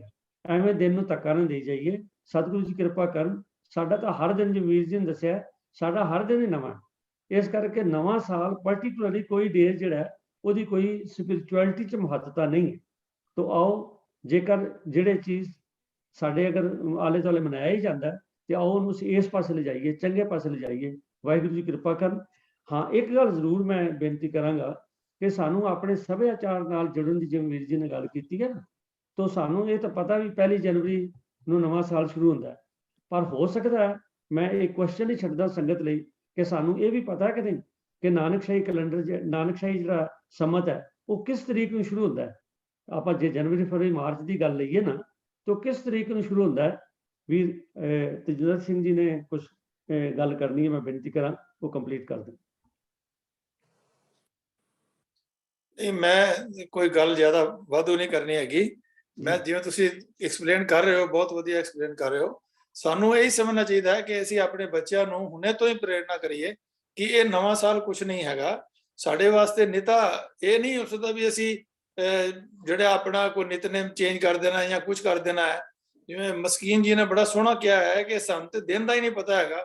ਦਿਨ ਤੋਂ ਬਾਅਦ ਫਿਰ ਹਫ਼ਤੇ ਬਣਦੇ ਨੇ, ਹਫ਼ਤੇ ਤੋਂ ਬਾਅਦ ਮਹੀਨੇ ਬਣਦੇ ਨੇ, ਮਹੀਨਿਆਂ ਤੋਂ ਬਾਅਦ ਫਿਰ ਸਾਲ ਬਣਦੇ ਨੇ। ਤੇ ਉਹ ਕਿਹੜਾ ਸਮਾਂ ਸੀ ਜਿਸ ਵੇਲੇ ਪਹਿਲਾ ਦਿਨ ਚੜਿਆ, ਕਹਿੰਦਾ ਮੋਸਟ ਇੰਪੋਰਟੈਂਟ, ਤੇ ਉਹ ਜਿਸ ਦਿਨ ਪਹਿਲੇ ਦਿਨ ਜਿਹੜਾ ਹੈ ਉਹ ਸੂਰਜ ਜਿਹੜਾ ਧਰਤੀ ਦੇ ਉੱਪਰ ਆਇਆ ਜਾਂ ਦੂਸਰੇ ਚੀਜ਼ਾਂ ਆਈਆਂ, ਨਮਾਇਤਾਂ ਆਈਆਂ, ਤੇ ਸਾਨੂੰ ਉਹ ਤਾਂ ਪਤਾ ਹੀ ਨਹੀਂ ਹੈਗਾ। कि थितवार ना जोगी जाने रुतमा ना कोई, जा करता सिठी को साजे आपे जाने सोई, कि अरबद नरबद धुंधू कारा धरन ना गगना हुक्म बार। फिर तो बिल्कुल कुछ है ही नहीं सी जिस वेले, ते ये चीज़ां सारियां सूरज दे नाल जिहड़ी संबंधित ने, ते सूरज तो बहुत पिछों आया, ते साडा जिहड़ा धर्म है वो आद सच जुगाद सच है भी सच, नानक होसी भी सच नाल जुड़िया होया। ते असीं उस आद सच नाल जुड़िए, जुगाद सच नाल जुड़िए, जिहड़ा हुण भी सच है ते अग्गों भी सच होना है। ते किव सचारा होइए, किव कूड़े टुटे पाल वाले पासे साडा जीवन होना चाहिए। ये दिन दिहाड़ां दे चक्कर भी सानू नहीं पैना चाहिए। गुरबाणी अंदर हफ्ते भी दसे हुए ने, बुधवार बुध प्रकाश, ते फिर बुधवार नूं फिर वो स्पैशली करना चाहिए, सोमवार का दिता फिर सोमवार नूं कुछ होर करना चाहिए। असीं वहम च ते जरूर पै गए हां कि सानू वीरवार सिर नहीं धोना चाहिए, या सानू मंगलवार आ नहीं करना चाहिए, जिहड़ी है फलानी धी जिहड़ी है वो वीर नूं छड्ड के वीरवार वाले दिन ना जाए, या वीर ओनू भैन नूं छड्ड के ना जाए। तो ये भुलेखे साडे कोल सिस्टर जिहड़े रिलीजन ने उन्हां तों साडे विच आए। तो ये भरम भुलेखिਆਂ ਨੂੰ दूर करन दा अवसर है। जे ਅਸੀਂ ਹੁਣੇ ਤੋਂ ਆਪਣੇ ਬੱਚਿਆਂ ਨੂੰ ਸਮਝਾਉਣਾ ਸ਼ੁਰੂ ਕਰਾਂਗੇ ਤੇ ਸ਼ਾਇਦ ਅਗਲੇ 20-25 ਸਾਲਾਂ ਤੱਕ ਕੁਝ ਕੌਮ ਦੇ ਅੰਦਰ ਅਵੇਅਰਨੈਸ ਆ ਜਾਵੇ, ਤੇ ਉਹ ਫਿਰ ਅਸੀਂ ਆਪਣੇ ਤਰੀਕੇ ਦੇ ਨਾਲ ਆਪਣੇ ਧਰਮ ਦੇ ਜਿਹੜੇ ਹਨ ਸ਼ਹੀਦੀ ਦਿਵਸ ਹਨ, ਗੁਰਪੁਰਬ ਹਨ, ਉਹਨਾਂ ਨੂੰ ਅਸੀਂ ਬੜੇ ਸ਼ਾਨੋ ਸ਼ੌਕਤ ਨਾਲ ਮਨਾਈਏ। ਹਾਂਜੀ ਵੀਰ ਜੀ। ਧੰਨਵਾਦ ਜੀ। ਡਾਕਟਰ ਕਿਰਪਾਲ ਸਿੰਘ ਜੀ ਦਾ ਪਰਸਨਲ ਮੈਸੇਜ ਆਇਆ ਕਿ all these festivals have major commercial significance. ਇਹ ਬਿਲਕੁਲ ਠੀਕ ਹੈ ਡਾਕਟਰ ਸਾਹਿਬ, ਕਮਰਸ਼ੀਅਲ ਸਿਗਨੀਫਿਕੈਂਸ ਤਾਂ ਹੈ ਹੀ ਹੈ, ਉਹਦੇ 'ਚ ਕੋਈ ਨਹੀਂ ਹੈ। ਅਸੀਂ ਜਿਹੜਾ ਪੱਖ ਲੈ ਰਹੇ ਹਾਂ ਇਹ ਲੈ ਰਹੇ ਹਾਂ ਕਿ ਆਇਆ ਦਾ ਧਾਰਮਿਕ ਪੱਖ ਜਿਹੜਾ ਕਿ ਆ ਸਪਿਰਿਚੁਅਲ ਪੱਖ ਜਿਹੜਾ ਕਿਸੇ ਪਰਟੀਕੂਲਰ ਡੇ ਨੂੰ ਹੈ ਕਿ ਨਹੀਂ ਹੈ।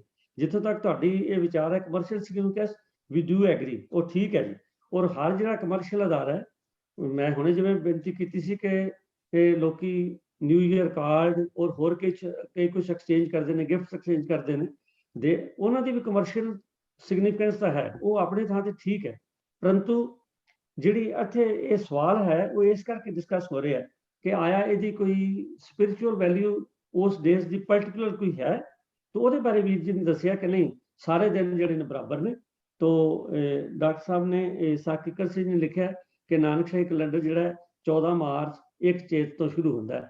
ਤੋ ਮੈਂ ਤਾਂ ਸਿਰਫ ਇਸ ਕਰਕੇ ਕਿਹਾ ਸੀਗਾ ਕਿ ਮੈਂ ਕਈ ਵਾਰੀ ਗੱਲਬਾਤ ਹੁੰਦੀ ਹੈ ਸਟੱਡੀ ਸਰਕਲ ਦੇ ਕਲਾਸਿਸ ਦੇ ਵਿੱਚ, ਤੇ ਕਈ ਵਾਰੀ ਪੁੱਛਿਆ ਵੀ ਨਾਨਕਸ਼ਾਹੀ ਜਿਹੜਾ ਸੰਮਤ ਹੈ ਉਹ ਕਦੋਂ ਤੋਂ ਸ਼ੁਰੂ ਹੁੰਦਾ ਹੈ, ਤੇ ਉਹ ਚੁੱਪ। ਮੈਂ ਵੀ ਇੱਕ ਵਾਰੀ ਇੱਕ ਗੁਰਦੁਆਰਾ ਸਾਹਿਬ ਮਤਲਬ ਜੋ ਜਿਸ ਵੇਲੇ 1 ਜਨਵਰੀ ਆਈ, ਤੇ ਉਹਨਾਂ ਚੇਚੇ ਤੌਰ ਤੇ ਪ੍ਰਬੰਧਕਾਂ ਨੇ ਅਰਦਾਸ ਕਰਵਾਈ, ਲੋ ਜੀ ਅੱਜ ਨਵਾਂ ਸਾਲ ਸ਼ੁਰੂ ਹੋਇਆ, ਬੜਾ ਮੁਬਾਰਕ ਹੈ, ਤੇ ਇਹ ਇਸ ਤਰ੍ਹਾਂ ਨਵਾਂ ਸਾਲ ਜਿਹੜਾ ਖੁਸ਼ੀਆਂ ਭਰ ਲਿਆ। ਮੈਂ ਉਹਨਾਂ ਨੂੰ ਬਾਅਦ ਕਿਹਾ ਵੀ ਬਿਲਕੁਲ ਠੀਕ ਹੈ, ਕੋਈ ਹਰਜ ਨਹੀਂ ਹੈ, ਆਪਾਂ ਕਦੀ ਵੀ ਵਾਹਿਗੁਰੂ ਅੱਗੇ ਅਰਦਾਸ ਕਰ ਸਕਦੇ ਹਾਂ ਵੀ ਦਿਨ ਠੀਕ ਨਿਕਲੇ, ਪਰ ਤੁਸੀਂ ਮੈਨੂੰ ਇਹ ਤੇ ਦੱਸੋ ਬਈ ਅਸੀਂ ਗੁਰੂ ਨਾਨਕ ਸਾਹਿਬ ਜੀ ਨੂੰ ਮੰਨਣ ਵਾਲੇ ਹਾਂ, ਤੇ ਨਾਨਕਸ਼ਾਹੀ ਸੰਮਤ ਕਿੰਨੀ ਤਰੀਕ ਤੋਂ ਸ਼ੁਰੂ ਹੁੰਦਾ? ਸੱਚਾਈ ਹੈ ਕਿ ਉਹ ਪ੍ਰਬੰਧਕ ਚੁੱਪ ਕਰਕੇ ਖੜੇ ਹੋ ਕੇ ਮੇਰੇ ਮੂੰਹ ਵੱਲ ਦੇਖਣ ਲੱਗੇ ਵੀ ਇਹ ਸਵਾਲ ਕੀ ਕੀਤਾ ਹੈ। ਸੋ ਮੇਰਾ ਸਿਰਫ ਕਹਿਣ ਦਾ ਭਾਵ ਹੈ ਕਿ ਸਾਨੂੰ ਆਪਣਾ ਸੱਭਿਆਚਾਰ ਜਿਹੜਾ ਉਹ ਨਹੀਂ ਭੁੱਲਣਾ ਚਾਹੀਦਾ। ਦੂਜੇ ਸੱਭਿਆਚਾਰ ਤੋਂ ਚੰਗੀ ਗੱਲ ਹੈ ਉਹ ਜ਼ਰੂਰ ਗ੍ਰਹਿਣ ਕਰਨੀ ਚਾਹੀਦੀ ਹੈ। ਮਹਾਰਾਜ ਨੇ ਬਾਣੀ ਸਾਨੂੰ ਕਿਹਾ ਗੁਣਾ ਕਾ ਹੋਵੇ ਵਾਸਲਾ ਕੱਢ ਵਾਸ ਲਈ ਜੇ, ਜਿੱਥੋਂ ਚੰਗੀ ਚੀਜ਼ ਮਿਲਦੀ ਜ਼ਰੂਰ ਲਈਏ। ਪਰ ਜੇਕਰ ਕਿਸੇ ਸਾਡੇ ਆਲੇ ਦੁਆਲੇ ਕੋਈ ਇਹੋ ਜਿਹੇ ਮਤਲਬ ਵੀ ਪ੍ਰੋਗਰਾਮਸ ਹੁੰਦੇ ਨੇ ਜਿਹੜੇ ਬੜੇ ਅਟਰੈਕਟਿਵ ਨੇ, ਪਰ ਉਹਦੇ 'ਚ ਕੋਈ ਗਲਤ ਗੱਲ ਨਿਕਲਦੀ ਹੈ, ਤੇ ਉੱਥੇ ਸਾਨੂੰ ਸੁਚੇਤ ਹੋਣਾ ਬੜਾ ਜ਼ਰੂਰੀ ਹੈ। ਔਰ ਦੋਨੋਂ ਚੀਜ਼ਾਂ ਜਿਹੜੀਆਂ ਨੇ ਉਹ ਵੀਰ ਤੇਜਿੰਦਰ ਸਿੰਘ ਜੀ ਨੇ ਇਸ ਸਵਾਲ ਦੇ ਜਵਾਬ ਵਿੱਚ ਬਾਖੂਬੀ ਡਿਸਕਸ ਕੀਤੀਆਂ ਨੇ, ਉਹਨਾਂ ਦਾ ਵੀ ਧੰਨਵਾਦ ਹੈ ਜੀ। ਹਾਂਜੀ ਤੇਜਿੰਦਰ ਸਿੰਘ ਜੀ ਕੁਝ ਹੋਰ? ਉਹਨੇ ਡਾਕਟਰ ਸਾਹਿਬ ਨੇ ਜਿਹੜਾ ਗੱਲ ਕਹੀ ਕਿ ਉਹਦੀ ਬੜੀ ਕਮਰਸ਼ੀਅਲ ਵੈਲਿਊ ਹੈ, ਕਿਉਂਕਿ ਮੈਂ ਗਵਰਨਮੈਂਟ ਆਫ ਇੰਡੀਆ ਅੰਦਰ 40 ਸਾਲ ਬਿਤਾਏ ਹਨ, ਤੇ ਮੈਂ ਦੇਖਦਾ ਕਿ ਇਸ ਮੌਕੇ ਨੂੰ ਇੰਡਸਟਰੀਅਲ ਹਾਊਸਿਸ ਜਿਹੜੇ ਨੇ ਜਾਂ ਜਿਹੜੇ ਕਮਰਸ਼ੀਅਲ ਹਾਊਸਿਸ ਨੇ ਉਹ ਆਪਣੇ ਕਰਪਸ਼ਨ ਕ੍ਰੀਏਟ ਕਰਨ ਵਾਸਤੇ ਜਿਹੜੇ EMPLOYEES ਨੇ ਉਹਨਾਂ ਨੂੰ ਤਰ੍ਹਾਂ ਦੀਆਂ ਉਸ ਦਿਨ ਗਿਫਟ ਦਿੰਦੇ ਹਨ, ਉਹਨਾਂ ਨੂੰ ਹੋਰ ਚੀਜ਼ਾਂ ਦੇ ਨਾਲ ਅਟਰੈਕਟਿਵ ਕਰਨ ਵਾਸਤੇ, ਉਹਨਾਂ ਨੂੰ ਆਪਣੇ ਨਾਲ ਜੋੜਨ ਵਾਸਤੇ, ਤਾਂ ਕਿ ਉਹ ਉਹਨਾਂ ਦੇ ਇੱਕ ਤਰੀਕੇ ਨਾਲ ਟਾਊਟ ਬਣ ਜਾਣ, ਤੇ ਜਿਹੜੇ ਉਹਨਾਂ ਦੇ ਦਫ਼ਤਰ ਦੇ ਅੰਦਰ ਜਾ ਕਰਕੇ ਉਹਨਾਂ ਦੇ ਕੰਮ ਆਪਣੇ ਉਹ ਸਹੀ ਤਰੀਕੇ ਨਾਲ ਕਰਵਾ ਸਕਣ। ਤੋ ਇਹ ਇੱਕ ਤਰੀਕੇ ਦਾ ਮਿਸਯੂਜ਼ ਹੈਗਾ ਇੱਕ ਮੌਕੇ ਦਾ। ਜਿਵੇਂ ਅਸੀਂ ਕਹਿਣਾ ਕਿ ਸਾਨੂੰ ਸਾਰੇ ਮੌਕੇ ਵਰਤਣੇ ਚਾਹੀਦੇ ਨੇ ਧਰਮ ਦੇ ਵਾਸਤੇ, ਗੁਰਬਾਣੀ ਦੇ ਨਾਲ ਜੁੜਨ ਵਾਸਤੇ, ਗੁਰਮਤਿ ਨੂੰ ਸਮਝਣ ਵਾਸਤੇ, ਉਹ ਇਸ ਨੂੰ ਉਲਟ ਤਰੀਕੇ ਨਾਲ ਸਮਝਦੇ ਹਨ। ਉਹਨਾਂ ਦੀ ਕਮਰਸ਼ੀਅਲ ਵੈਲਿਊ ਉਸ ਪੁਆਇੰਟ ਆਫ ਵਿਊ ਨਾਲ ਹੈ, ਉਹ ਇਨਵੈਸਟਮੈਂਟ ਕਰਦੇ ਹਨ, ਜਿਹੜੇ ਗਵਰਨਮੈਂਟ EMPLOYEES ਹਨ ਉਹਨਾਂ ਨੂੰ ਦੇ ਕਰਕੇ ਆਪਣੇ ਵੱਲ ਜੋੜਦੇ ਹਨ, ਤੇ ਇਹ ਕੋਈ ਅੱਛੀ ਪਿਰਤ ਨਹੀਂ ਹੈਗੀ।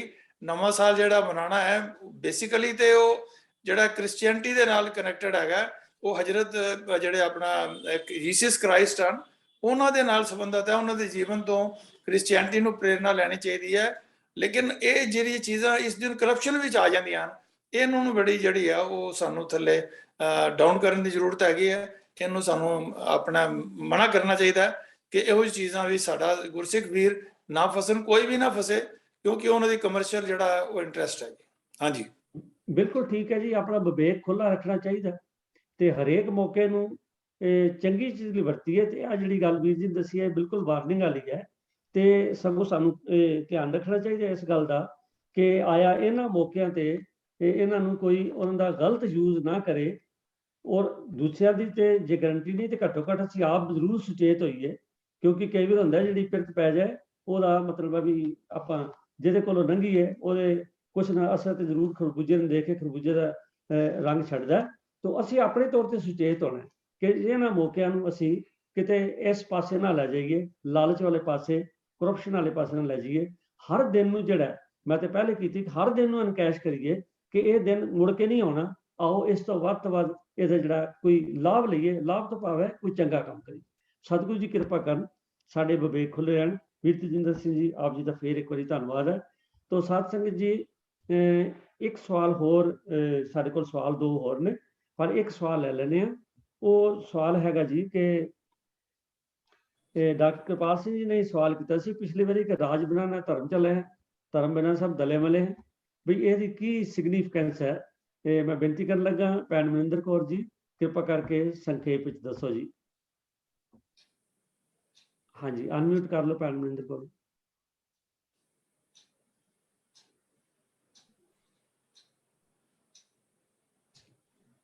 ਐਮਪੀਸੀ ਜੀ ਦੇਖਣਾ ਹੋ ਨਹੀਂ ਰਿਹਾ, ਠੀਕ ਹੈ। ਵਾਹਿਗੁਰੂ ਜੀ ਕਾ ਖਾਲਸਾ, ਵਾਹਿਗੁਰੂ ਜੀ ਕੀ ਫਤਿਹ। ਜਿਸ ਤਰ੍ਹਾਂ ਕਿ ਵੀਰ ਜੀ ਨੇ ਦੱਸਿਆ ਹੈ ਕਿ ਅੱਜ ਜਿਹੜਾ ਸਵਾਲ ਮੈਂ ਨਿਭਾਉਣ ਜਾ ਰਹੀ ਹਾਂ ਉਹ ਇੱਕ ਪੰਕਤੀ ਹੈ ਜਿਸ ਬਾਰੇ ਸਵਾਲਕਰਤਾ ਨੇ ਜਾਣਕਾਰੀ ਚਾਹੀ ਹੈ ਕਿ ਰਾਜ ਬਿਨਾ न ਧਰਮ ਚਲੇ हैं, ਧਰਮ ਬਿਨਾ ਸਭ ਦਲੇ ਮਲੇ हैं। ਇਹ ਪੰਕਤੀਆਂ ਕਿੱਥੋਂ ਲਈਆਂ ਗਈਆਂ ਹਨ ਅਤੇ ਕਿਸ ਦੀ ਰਚਨਾ ਹੈ। ਸੋ ਇਸ ਲਈ ਪਹਿਲੇ ਤਾਂ ਇਹ ਹੈ ਕਿ ਇਹ ਪੂਰੀ ਪੰਕਤੀ ਜਿਹੜੀ ਹੈ ਇਹ ਪੂਰੀ ਤੁਕ ਇਸ ਤਰ੍ਹਾਂ ਹੈ। शस्त्रन के अधीन है राज, राज बिना न धर्म चले हैं, धर्म बिना सब दले मले हैं। को किसी को राज न दे हैं, जो ले हैं निज बल से ले हैं। इस संबंधी पहली गल तो यह है कि ये पंक्ति कविता के रूप में मिलती है, श्री गुरु ग्रंथ साहब जी विच नहीं है। ये किसी भी गुरु साहब जी की उच्चारण की हुई नहीं है, ना ही भाई गुरदास जी दियां वारां विचों है ते ना ही भाई नंद लाल सिंह जी की रचना विचों है। किसी कवि की लिखी हुई है जिसनों की गलत तौर ते गुरु साहब जी दी कह के प्रचारिया जा रहा है। इतिहास विच कोई भी इस बारे जानकारी नहीं मिलती है, पर दुश्मनां नाल जंगा युद्धां समय पुरातन समय अंदर सिख इहो जे बोलदे सन। ਇਹ ਜਿਸ ਰਾਈਟਰ ਨੇ ਲਿਖੀ ਹੈ ਉਸ ਦੀ ਆਪਣੀ ਓਪੀਨੀਅਨ ਹੋ ਸਕਦੀ ਹੈ, ਇਸ ਦੀ ਸਿਧਾਂਤਕ ਵੈਲਿਊ ਨਹੀਂ ਹੈ। ਸਿੱਖ ਇਤਿਹਾਸ ਪੜ੍ਹਨ ਵਾਲੇ ਇਹ ਜਾਣਦੇ ਹੀ ਹਨ ਕਿ ਗੁਰੂ ਅਰਜਨ ਸਾਹਿਬ ਜੀ ਨੇ, ਗੁਰੂ ਤੇਗ ਬਹਾਦਰ ਸਾਹਿਬ ਜੀ ਨੇ, 4 ਸਾਹਿਬਜ਼ਾਦਿਆਂ ਨੇ, ਸ਼ਹੀਦਾਂ ਭਾਈ ਮਨੀ ਸਿੰਘ ਜੀ ਅਤੇ ਹੋਰ ਸ਼ਹੀਦਾਂ, ਉਹਨਾਂ ਦੀ ਸ਼ਹੀਦੀ ਜਿਸ ਨੂੰ ਕਿ ਅਸੀਂ ਅਰਦਾਸ ਵਿੱਚ ਯਾਦ ਕਰਦੇ ਹਾਂ, ਉਹਨਾਂ ਨੇ ਸ਼ਹੀਦੀਆਂ ਕਿਉਂ ਦਿੱਤੀਆਂ। ਇਹ ਬੰਦਾ ਸਿੰਘ ਬਹਾਦਰ ਦੀ ਸ਼ਹੀਦੀ ਤੋਂ ਬਾਅਦ ਲਿਖੀ ਗਈ ਮੰਨੀ ਜਾਂਦੀ ਹੈ। ਇਸ ਤਰ੍ਹਾਂ ਮੰਨਿਆ ਜਾਂਦਾ ਹੈ ਕਿ ਬੰਦਾ ਸਿੰਘ ਬਹਾਦਰ ਦੀ ਸ਼ਹੀਦੀ ਤੋਂ ਬਾਅਦ ਇਹ ਕਵਿਤਾ ਆਈ ਸੀ ਬੋਲਣ ਵਿੱਚ, ਤੇ ਇਸ ਦੇ ਆਖਰੀ ਅਰਥ ਜੇ ਅਸੀਂ ਦੇਖਦੇ ਹਾਂ ਤੇ ਉਹ ਵੀ ਨਹੀਂ ਸਿਧਾਂਤ ਨਾਲ ਮੈਚ ਕਰਦੇ, ਗੁਰਬਾਣੀ ਦੇ ਸਿਧਾਂਤ ਤੋਂ ਮੇਲ ਨਹੀਂ ਖਾਂਦੇ ਹਨ, ਕਿਉਂਕਿ ਗੁਰਮਤਿ ਅਨੁਸਾਰ ਸਿੱਖੀ ਕੋਈ ਕਰਮ ਕਾਂਡ ਦੀ ਧਰਮ ਨਹੀਂ ਹੈ। ਸਿੱਖੀ ਵਿੱਚ ਕਿਸੇ ਨਾਲ ਵੀ ਵੈਰ ਵਿਰੋਧ ਜਾਂ ਦੁਸ਼ਮਣੀ ਦੀ ਗੱਲ ਨਹੀਂ ਕੀਤੀ ਗਈ ਹੈ। ਗੁਰਬਾਣੀ ਵਿੱਚ ਕਿਧਰੇ ਵੀ ਨਹੀਂ ਲਿਖਿਆ ਹੈ ਕਿ ਧਰਮ ਚਲਾਉਣ ਲਈ ਰਾਜ ਸੱਤਾ ਦੀ ਲੋੜ ਹੈ, ਬਲਕਿ ਇਹ ਜ਼ਰੂਰ ਲਿਖਿਆ ਹੈ ਕਿ ਰਾਜ ਨਾ ਚਾਹੋ ਮੁਕਤ ਨਾ ਚਾਹੋ, ਮਨ ਪ੍ਰੀਤ ਚਰਨ ਕਮਲਾਰੇ। ਤੇ ਸਾਰੀ ਦੁਨੀਆ ਦਾ ਇੱਕੋ ਧਰਮ ਹੈ, ਪਰ ਅਸਾਂ ਉਸ ਨੂੰ ਸੀਮਤ ਕਰ ਦਿੱਤਾ ਹੈ। ਆਪ ਅਸੀਂ ਪੜ੍ਹਨ ਸਮਝਣ ਦਾ ਯਤਨ ਨਹੀਂ ਕਰਦੇ ਹਾਂ ਤੇ ਸਿੱਖੀ ਦੇ ਨਾਂ ਤੇ ਜੋ ਵੀ ਕੋਈ ਕੁਝ ਦੱਸਦਾ ਹੈ ਉਸ ਨੂੰ ਸਤਬਚਨ ਕਹਿ ਕੇ ਮੰਨਣ ਲੱਗ ਪੈਂਦੇ ਹਾਂ। ਸੋ ਇਤਿਹਾਸ ਵਿੱਚ ਕੋਈ ਵੀ ਇਸ ਬਾਰੇ ਜਾਣਕਾਰੀ ਨਹੀਂ ਮਿਲਦੀ ਹੈ, ਪਰ ਇਹ ਪੰਕਤੀ ਕਵਿਤਾ ਦੇ ਰੂਪ ਵਿੱਚ ਮਿਲਦੀ ਹੈ। ਇਹ ਕਿਸੇ ਵੀ ਗੁਰੂ ਸਾਹਿਬ ਜੀ ਦੀ ਉਚਾਰਨ ਕੀਤੀ ਹੋਈ ਨਹੀਂ ਹੈ, ਕਿਸੇ ਕਵੀ ਦੀ ਲਿਖੀ ਹੋਈ ਹੈ ਜਿਸ ਨੂੰ ਗਲਤ ਤੌਰ ਤੇ ਗੁਰੂ ਸਾਹਿਬ ਜੀ ਦੀ ਕਹਿ ਕੇ ਪ੍ਰਚਾਰਿਆ ਜਾ ਰਿਹਾ ਹੈ। ਤੇ ਇਸ ਦੇ ਬਾਰੇ ਹੋਰ ਜਾਣਕਾਰੀ ਮਿਲਦੀ ਹੈ ਜੇ ਤੇ ਫਿਰ ਉਸ ਨੂੰ ਫਿਰ ਤੋਂ ਅਸੀਂ ਸਾਂਝ ਕਰਨ ਦਾ ਯਤਨ ਕਰਾਂਗੇ, ਜਾਂ ਕਿਸੇ ਕੋਲ ਹੈ ਤੇ ਉਹ ਵੀ ਦੱਸ ਸਕਦੇ ਹਨ। ਇੰਨੇ ਹੀ ਅੱਖਰ ਕਹਿੰਦੇ ਹੋਇਆ ਭੁੱਲਾਂ ਦੀ ਖਿਮਾ ਮੰਗਦੀ ਹਾਂ, ਭੁੱਲਾਂ ਦੀ ਜਾਚ ਸਿੱਖਾਂ। ਵਾਹਿਗੁਰੂ ਜੀ ਕਾ ਖਾਲਸਾ, ਵਾਹਿਗੁਰੂ ਜੀ ਕੀ ਫਤਿਹ। ਜਿਵੇਂ ਭੈਣ ਜੀ ਨੇ ਦੱਸਿਆ, ਨਾ ਗੁਰੂ ਸਾਹਿਬਾਨ, ਨਾ ਹੀ ਭਾਈ ਗੁਰਦਾਸ ਜੀ, ਨਾ ਭਾਈ ਨੰਦ ਲਾਲ ਜੀ, ਇਹਨਾਂ ਦੀ ਰਚਨਾ ਨਹੀਂ ਹੈ, ਕਿਉਂਕਿ ਇਹ ਤਿੰਨ ਰਚਨਾ ਗੁਰਬਾਣੀ, ਭਾਈ ਨੰਦ ਲਾਲ ਜੀ, ਭਾਈ ਗੁਰਦਾਸ ਜੀ, ਇਹਨਾਂ ਨੂੰ ਤਾਂ ਮਾਨਤਾ ਹੈ ਨਾ ਵੀ ਆਪਾਂ ਗੁਰੂ ਗ੍ਰੰਥ ਸਾਹਿਬ ਦੀ ਹਜ਼ੂਰੀ 'ਚ ਇਹਨਾਂ ਦਾ ਗਾਇਨ ਵੀ ਕਰ ਸਕਦੇ ਹਾਂ। ਪਰੰਤੂ ਇਹ ਜਿਹੜੀ ਕਵਿਤਾ ਰੂਪ ਹੈ, ਭੈਣ ਜੀ ਨੇ ਬਿਲਕੁਲ ਦੱਸਿਆ ਕਿ ਇਹਦਾ ਕੋਈ ਸੋਰਸ ਨਹੀਂ ਹੈ ਤੇ ਨਾ ਹੀ ਕੋਈ ਇਹ ਗੁਰਮਤਿ ਨਾਲ ਮੇਲ ਖਾਂਦੀ ਹੈ। ਦੇਖੋ, ਰਾਜ ਸ਼ਕਤੀ ਨਹੀਂ, ਧਰਮ ਚਲਾਉਣ ਲਈ ਇੱਛਾ ਸ਼ਕਤੀ ਦੀ ਲੋੜ ਹੁੰਦੀ ਹੈ, ਜਿਹੜਾ ਹਰ ਮਨੁੱਖ ਜਿਹੜਾ ਆਪਣੇ 'ਚ ਪੈਦਾ ਕਰ ਸਕਦਾ ਹੈ ਔਰ ਧਰਮੀ ਪੁਰਸ਼ ਬਣ ਸਕਦਾ ਹੈ। ਉਸੇ ਧਰਮ ਦੀ ਲੋੜ ਹੈ ਸਾਨੂੰ, ਜਿਹੜਾ ਤਲਵਾਰ ਦੇ ਜ਼ੋਰ ਤੇ ਜਾਂ ਕਿਸੇ ਹੋਰ ਤਰੀਕੇ ਨਾਲ ਬਣਾਇਆ ਉਹ ਧਰਮ ਨਹੀਂ, ਉਹਨੂੰ ਧਰਮ ਤਾਂ ਗੁਰੂ ਗ੍ਰੰਥ ਸਾਹਿਬ ਜੀ ਦੀ ਬਾਣੀ ਮੰਨਦੀ ਨਹੀਂ। ਤੋ ਆਓ ਸਾਧ ਸੰਗਤ ਜੀ, ਮੈਂ ਬੇਨਤੀ ਕਰਦਿਆਂ ਡਾਕਟਰ ਕਿਰਪਾਲ ਸਿੰਘ ਦਾ ਹੈਂਡ ਰੇਜ਼ ਹੈ, ਪਰ ਹੁਣੇ MP ਸਿੰਘ ਜਿਸ ਵੇਲੇ ਲੈਣਗੇ ਉਹ ਕਰ ਲੈਣਾ। ਮੈਂ ਸਿਰਫ ਬੇਨਤੀ ਕਰ ਰਿਹਾ ਕਿ ਸਵਾਲ ਇੱਕ ਸਾਡੇ ਕੋਲ ਰਹਿ ਗਿਆ, ਉਹ ਸੀਗਾ ਹਰਿੰਦਰਜੀਤ ਸਿੰਘ ਜੀ ਦਾ ਜਲੰਧਰ ਤੋਂ, ਕਿ ਵੀ ਜੇਕਰ ਕੋਈ ਨਵਾਂ ਗੁਰਦੁਆਰਾ ਸਟੈਬਲਿਸ਼ ਕਰਨਾ ਹੋਵੇ, ਬਣਾਉਣਾ ਹੋਵੇ ਕਿਸੇ ਕਾਲੋਨੀ 'ਚ, ਕਿਹੜੀਆਂ ਗੱਲਾਂ ਦਾ ਧਿਆਨ ਰੱਖੀਏ। ਤੋ ਸਮਾਂ ਨਹੀਂ ਹੈ, ਨਹੀਂ ਤੇ ਵੀਰ ਪ੍ਰਭਕੀਰਤਨ ਸਿੰਘ ਨੇ ਦਾ ਉੱਤਰ ਦੇਣਾ ਸੀ। ਪਰ ਮੈਂ ਬੇਨਤੀ ਕਰਦਿਆਂ ਵੀ ਕੱਲ ਜਿਹੜੀ ਦਿੱਲੀ ਵਾਲੀ ਕਲਾਸ ਲੱਗਦੀ ਹੈ, ਅੱਜ ਹੀ, ਉਹਦੇ ਵਿੱਚ ਇਸ ਜਿਹੜਾ ਸਵਾਲ ਹੈ ਉਹ ਕਵਰ ਹੋ ਜਾਏਗਾ। ਵੀ ਹਰਜੀਤ ਸਿੰਘ ਨੇ ਕਰਨਾ ਤੇ ਉਹ MP ਸਿੰਘ ਜੀ ਉਹਨੂੰ YouTube ਤੇ ਪਾ ਦੇਣਗੇ। ਤੇ ਹਰਿੰਦਰਜੀਤ ਸਿੰਘ, ਤੁਹਾਨੂੰ ਬੇਨਤੀ ਹੈ ਵੀ ਫਿਰ ਤੁਸੀਂ ਉਹਨੂੰ ਉੱਥੋਂ ਸੁਣ ਲੈਣਾ। ਇਹਦਾ ਪੂਰਾ ਡਿਟੇਲਡ ਜਿਹੜਾ ਉਹ ਜਵਾਬ ਹੈ ਉਹ ਵੀ ਹਰਜੀਤ ਸਿੰਘ ਜੀ ਅੱਜ ਦੇ ਸੈਸ਼ਨ ਵਿੱਚ ਉੱਥੇ ਦੇ ਰਹੇ ਨੇ, ਆਪ ਜੀ ਨੇ ਕਿਰਪਾ ਕਰਕੇ ਦੇਖ ਲੈਣਾ। ਤੋ ਸਾਧ ਸੰਗਤ ਜੀ, ਅੱਜ ਦਾ ਇਹ ਪ੍ਰੋਗਰਾਮ ਨਿਭਾਉਂਦੇ ਆ ਹੋ ਗਈਆਂ ਬਹੁਤ ਸਾਰੀਆਂ ਉਣਤਾਈਆਂ ਲਈ ਆਪਸ ਵਿੱਚ ਖਿਮਾ ਮੰਗਦੇ ਹਾਂ। ਮੈਂ ਬੇਨਤੀ ਕਰਦਾ, ਅਗਰ ਕੋਈ ਨਿਊ ਕਮਰ ਹੈ ਤਾਂ ਉਹ ਆਪਣੇ ਆਪ ਨੂੰ ਅਨਮਿਊਟ ਕਰਕੇ ਆਪਣੀ ਬਰੀਫ ਇੰਟਰੋਡਕਸ਼ਨ ਦੇ ਸਕਦਾ, ਤੇ ਨਹੀਂ ਤੇ ਸੰਗਤ ਨੂੰ ਬੇਨਤੀ ਕਰਾਂਗਾ ਵੀ ਜਿਹੜਾ ਸਾਡਾ YouTube ਚੈਨਲ ਹੈ ਸਿੱਖ ਮਿਸ਼ਨਰੀ ਕਾਲਜ ਗੁਰਮਤਿ ਕਲਾਸ USA, ਜਿੱਥੇ ਆਪ ਜੀ ਨੂੰ ਬੇਨਤੀ ਕੀਤੀ ਜਾਂਦੀ ਹੈ ਕਿ ਉਹਨੂੰ ਜਿੱਥੇ ਆਪ ਲਾਈਕ ਕਰੋ, ਸਬਸਕ੍ਰਾਈਬ ਕਰੋ, ਉਹਨੂੰ ਬਾਕੀ ਵੀ ਸੰਗਤਾਂ ਵਿੱਚ ਉਹਨੂੰ ਜਿਹੜੇ ਤੁਹਾਡੇ ਗਰੁੱਪਸ ਹੈਗੇ ਨੇ, ਕਿਰਪਾ ਕਰਕੇ ਉਹਨਾਂ ਵਿੱਚ WhatsApp ਗਰੁੱਪ ਜਾਂ Facebook ਗਰੁੱਪਸ ਨੇ, ਉਹਨਾਂ ਵਿੱਚ ਕਿਰਪਾ ਕਰਕੇ ਪਾਓ, ਤਾਂ ਜੇ ਵੱਧ ਤੋਂ ਸੰਗਤਾਂ ਜਿਹੜੀਆਂ ਨੇ ਇਹ ਨਾਲ ਜੁੜ ਜਾਣਗੀਆਂ। ਜਿਵੇਂ 2 ਸਾਲ ਦਾ ਸਮਾਂ ਹੋ ਗਿਆ ਤੇ ਜਿੰਨੀ ਸੰਗਤ ਜੁੜਨੀ ਚਾਹੀਦੀ ਹੈ ਉਹ ਤੋਂ ਬਹੁਤ ਥੋੜੀ ਸੰਗਤ ਜੁੜੀ। ਜਿਹੜੀ ਸੰਗਤ ਜੁੜਦੀ ਹੈ ਉਹ ਜ਼ਰੂਰ ਸਾਨੂੰ ਬਹੁਤ ਐਨਕਰੇਜ ਕਰਦੀ ਹੈ ਵੀ ਤੁਹਾਡਾ ਪ੍ਰੋਗਰਾਮ ਠੀਕ ਹੈ ਜੀ, ਕਰੋ ਜੀ। ਤੇ ਜੇ ਠੀਕ ਹੈ ਤੇ ਫਿਰ ਤਾਂ ਬਹੁਤ ਸਾਰੀਆਂ ਸੰਗਤਾਂ ਜਿਹੜੀਆਂ ਨੇ ਉਹ ਜੁੜਨੀਆਂ ਚਾਹੀਦੀਆਂ ਨੇ। ਇਹਦੇ ਲਈ ਆਪ ਜੀ ਪਾਸੋਂ ਸਹਿਯੋਗ ਮੰਗਿਆ ਜਾਵੇ। ਇੱਕ ਮੈਂ ਹੋਰ ਤੁਹਾਨੂੰ ਸੂਚਨਾ ਦੇ ਦਿਆਂ ਕਿ ਵੀ ਇਹ ਜਿਹੜੇ ਸਵਾਲ ਜਵਾਬ ਦਾ ਸੈਸ਼ਨ ਹੈ, ਇਹਦੇ 4, 5, 6 ਸਵਾਲ ਜਿਹੜੇ ਨੇ ਹਰ ਹਫ਼ਤੇ ਅਸੀਂ ਲੈਂਦੇ ਹਾਂ। ਔਰ ਕਈ ਵਾਰੀ ਕਿਸੇ ਵੀ ਸੰਗਤ ਚੋਂ ਕਿਸੇ ਵੀਰ ਭੈਣ ਨੇ ਕਿਸੇ ਉਸ ਸਵਾਲ ਬਾਰੇ ਕੋਈ ਲੱਭਣਾ ਹੋਵੇ ਤਾਂ ਲੱਭਣ 'ਚ ਦਿੱਕਤ ਹੁੰਦੀ ਸੀ, ਕਿਉਂਕਿ 5-6 ਸਵਾਲ ਇੱਕ ਹਫ਼ਤੇ ਦੇ ਹੁੰਦੇ ਨੇ ਤੇ ਸਾਰੀ ਜਾਂ ਤੇ ਉਸ ਦੀ ਕਾਰਵਾਈ ਸੁਣੀ ਜਾਏ, ਉਹ ਵੀ ਪਹਿਲੇ ਡੇਟ ਪਤਾ ਹੋਣੀ ਚਾਹੀਦੀ ਹੈ। ਪਰ ਸਾਹਿਬ ਪ੍ਰਭਕੀਰਤਨ ਸਿੰਘ ਜੀ ਤੇ ਉਹਨਾਂ ਦੀ ਟੀਮ ਨੇ ਇੱਕ ਬਹੁਤ ਵਧੀਆ ਉਦਮ ਕੀਤਾ ਕਿ ਇੱਕ ਸਵਾਲ ਜਿਹੜਾ ਉਹਦੀ ਇਹ ਕਲਿੱਪ ਬਣਾ ਕੇ ਇਹਨਾਂ ਨੇ ਇਹ ਜਿਹੜਾ ਸਾਡਾ YouTube ਚੈਨਲ ਹੈ ਉਹ ਤੇ ਪਾਉਣੀ ਸ਼ੁਰੂ ਕਰ ਦਿੱਤੀ ਹੈ। ਤੋ ਇਸ ਕਰਕੇ ਤੁਸੀਂ ਦੇਖੋਗੇ ਕਿ ਤੁਹਾਨੂੰ ਕੋਈ ਵੀ ਸਵਾਲ ਜਿਹੜਾ ਉਹ ਹਰੇਕ ਕਲਿੱਪ ਦੇ ਉੱਤੇ ਸਵਾਲ ਔਰ ਜਿਹਨੇ ਜਵਾਬ ਦਿੱਤਾ ਨਾਮ ਤੁਹਾਨੂੰ ਮਿਲ ਜਾਏਗਾ।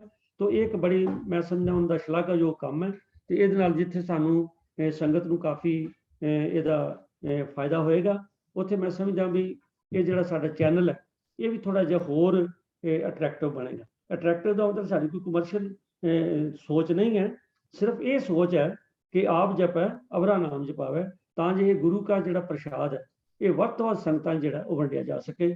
ਤੋ ਇੱਕ ਵਾਰੀ ਫੇਰ ਮੈਂ ਜਿੱਥੇ ਸਾਰੀ ਸੰਗਤ ਦਾ ਜੁੜਨ ਲਈ ਧੰਨਵਾਦ ਕਰਦਾ।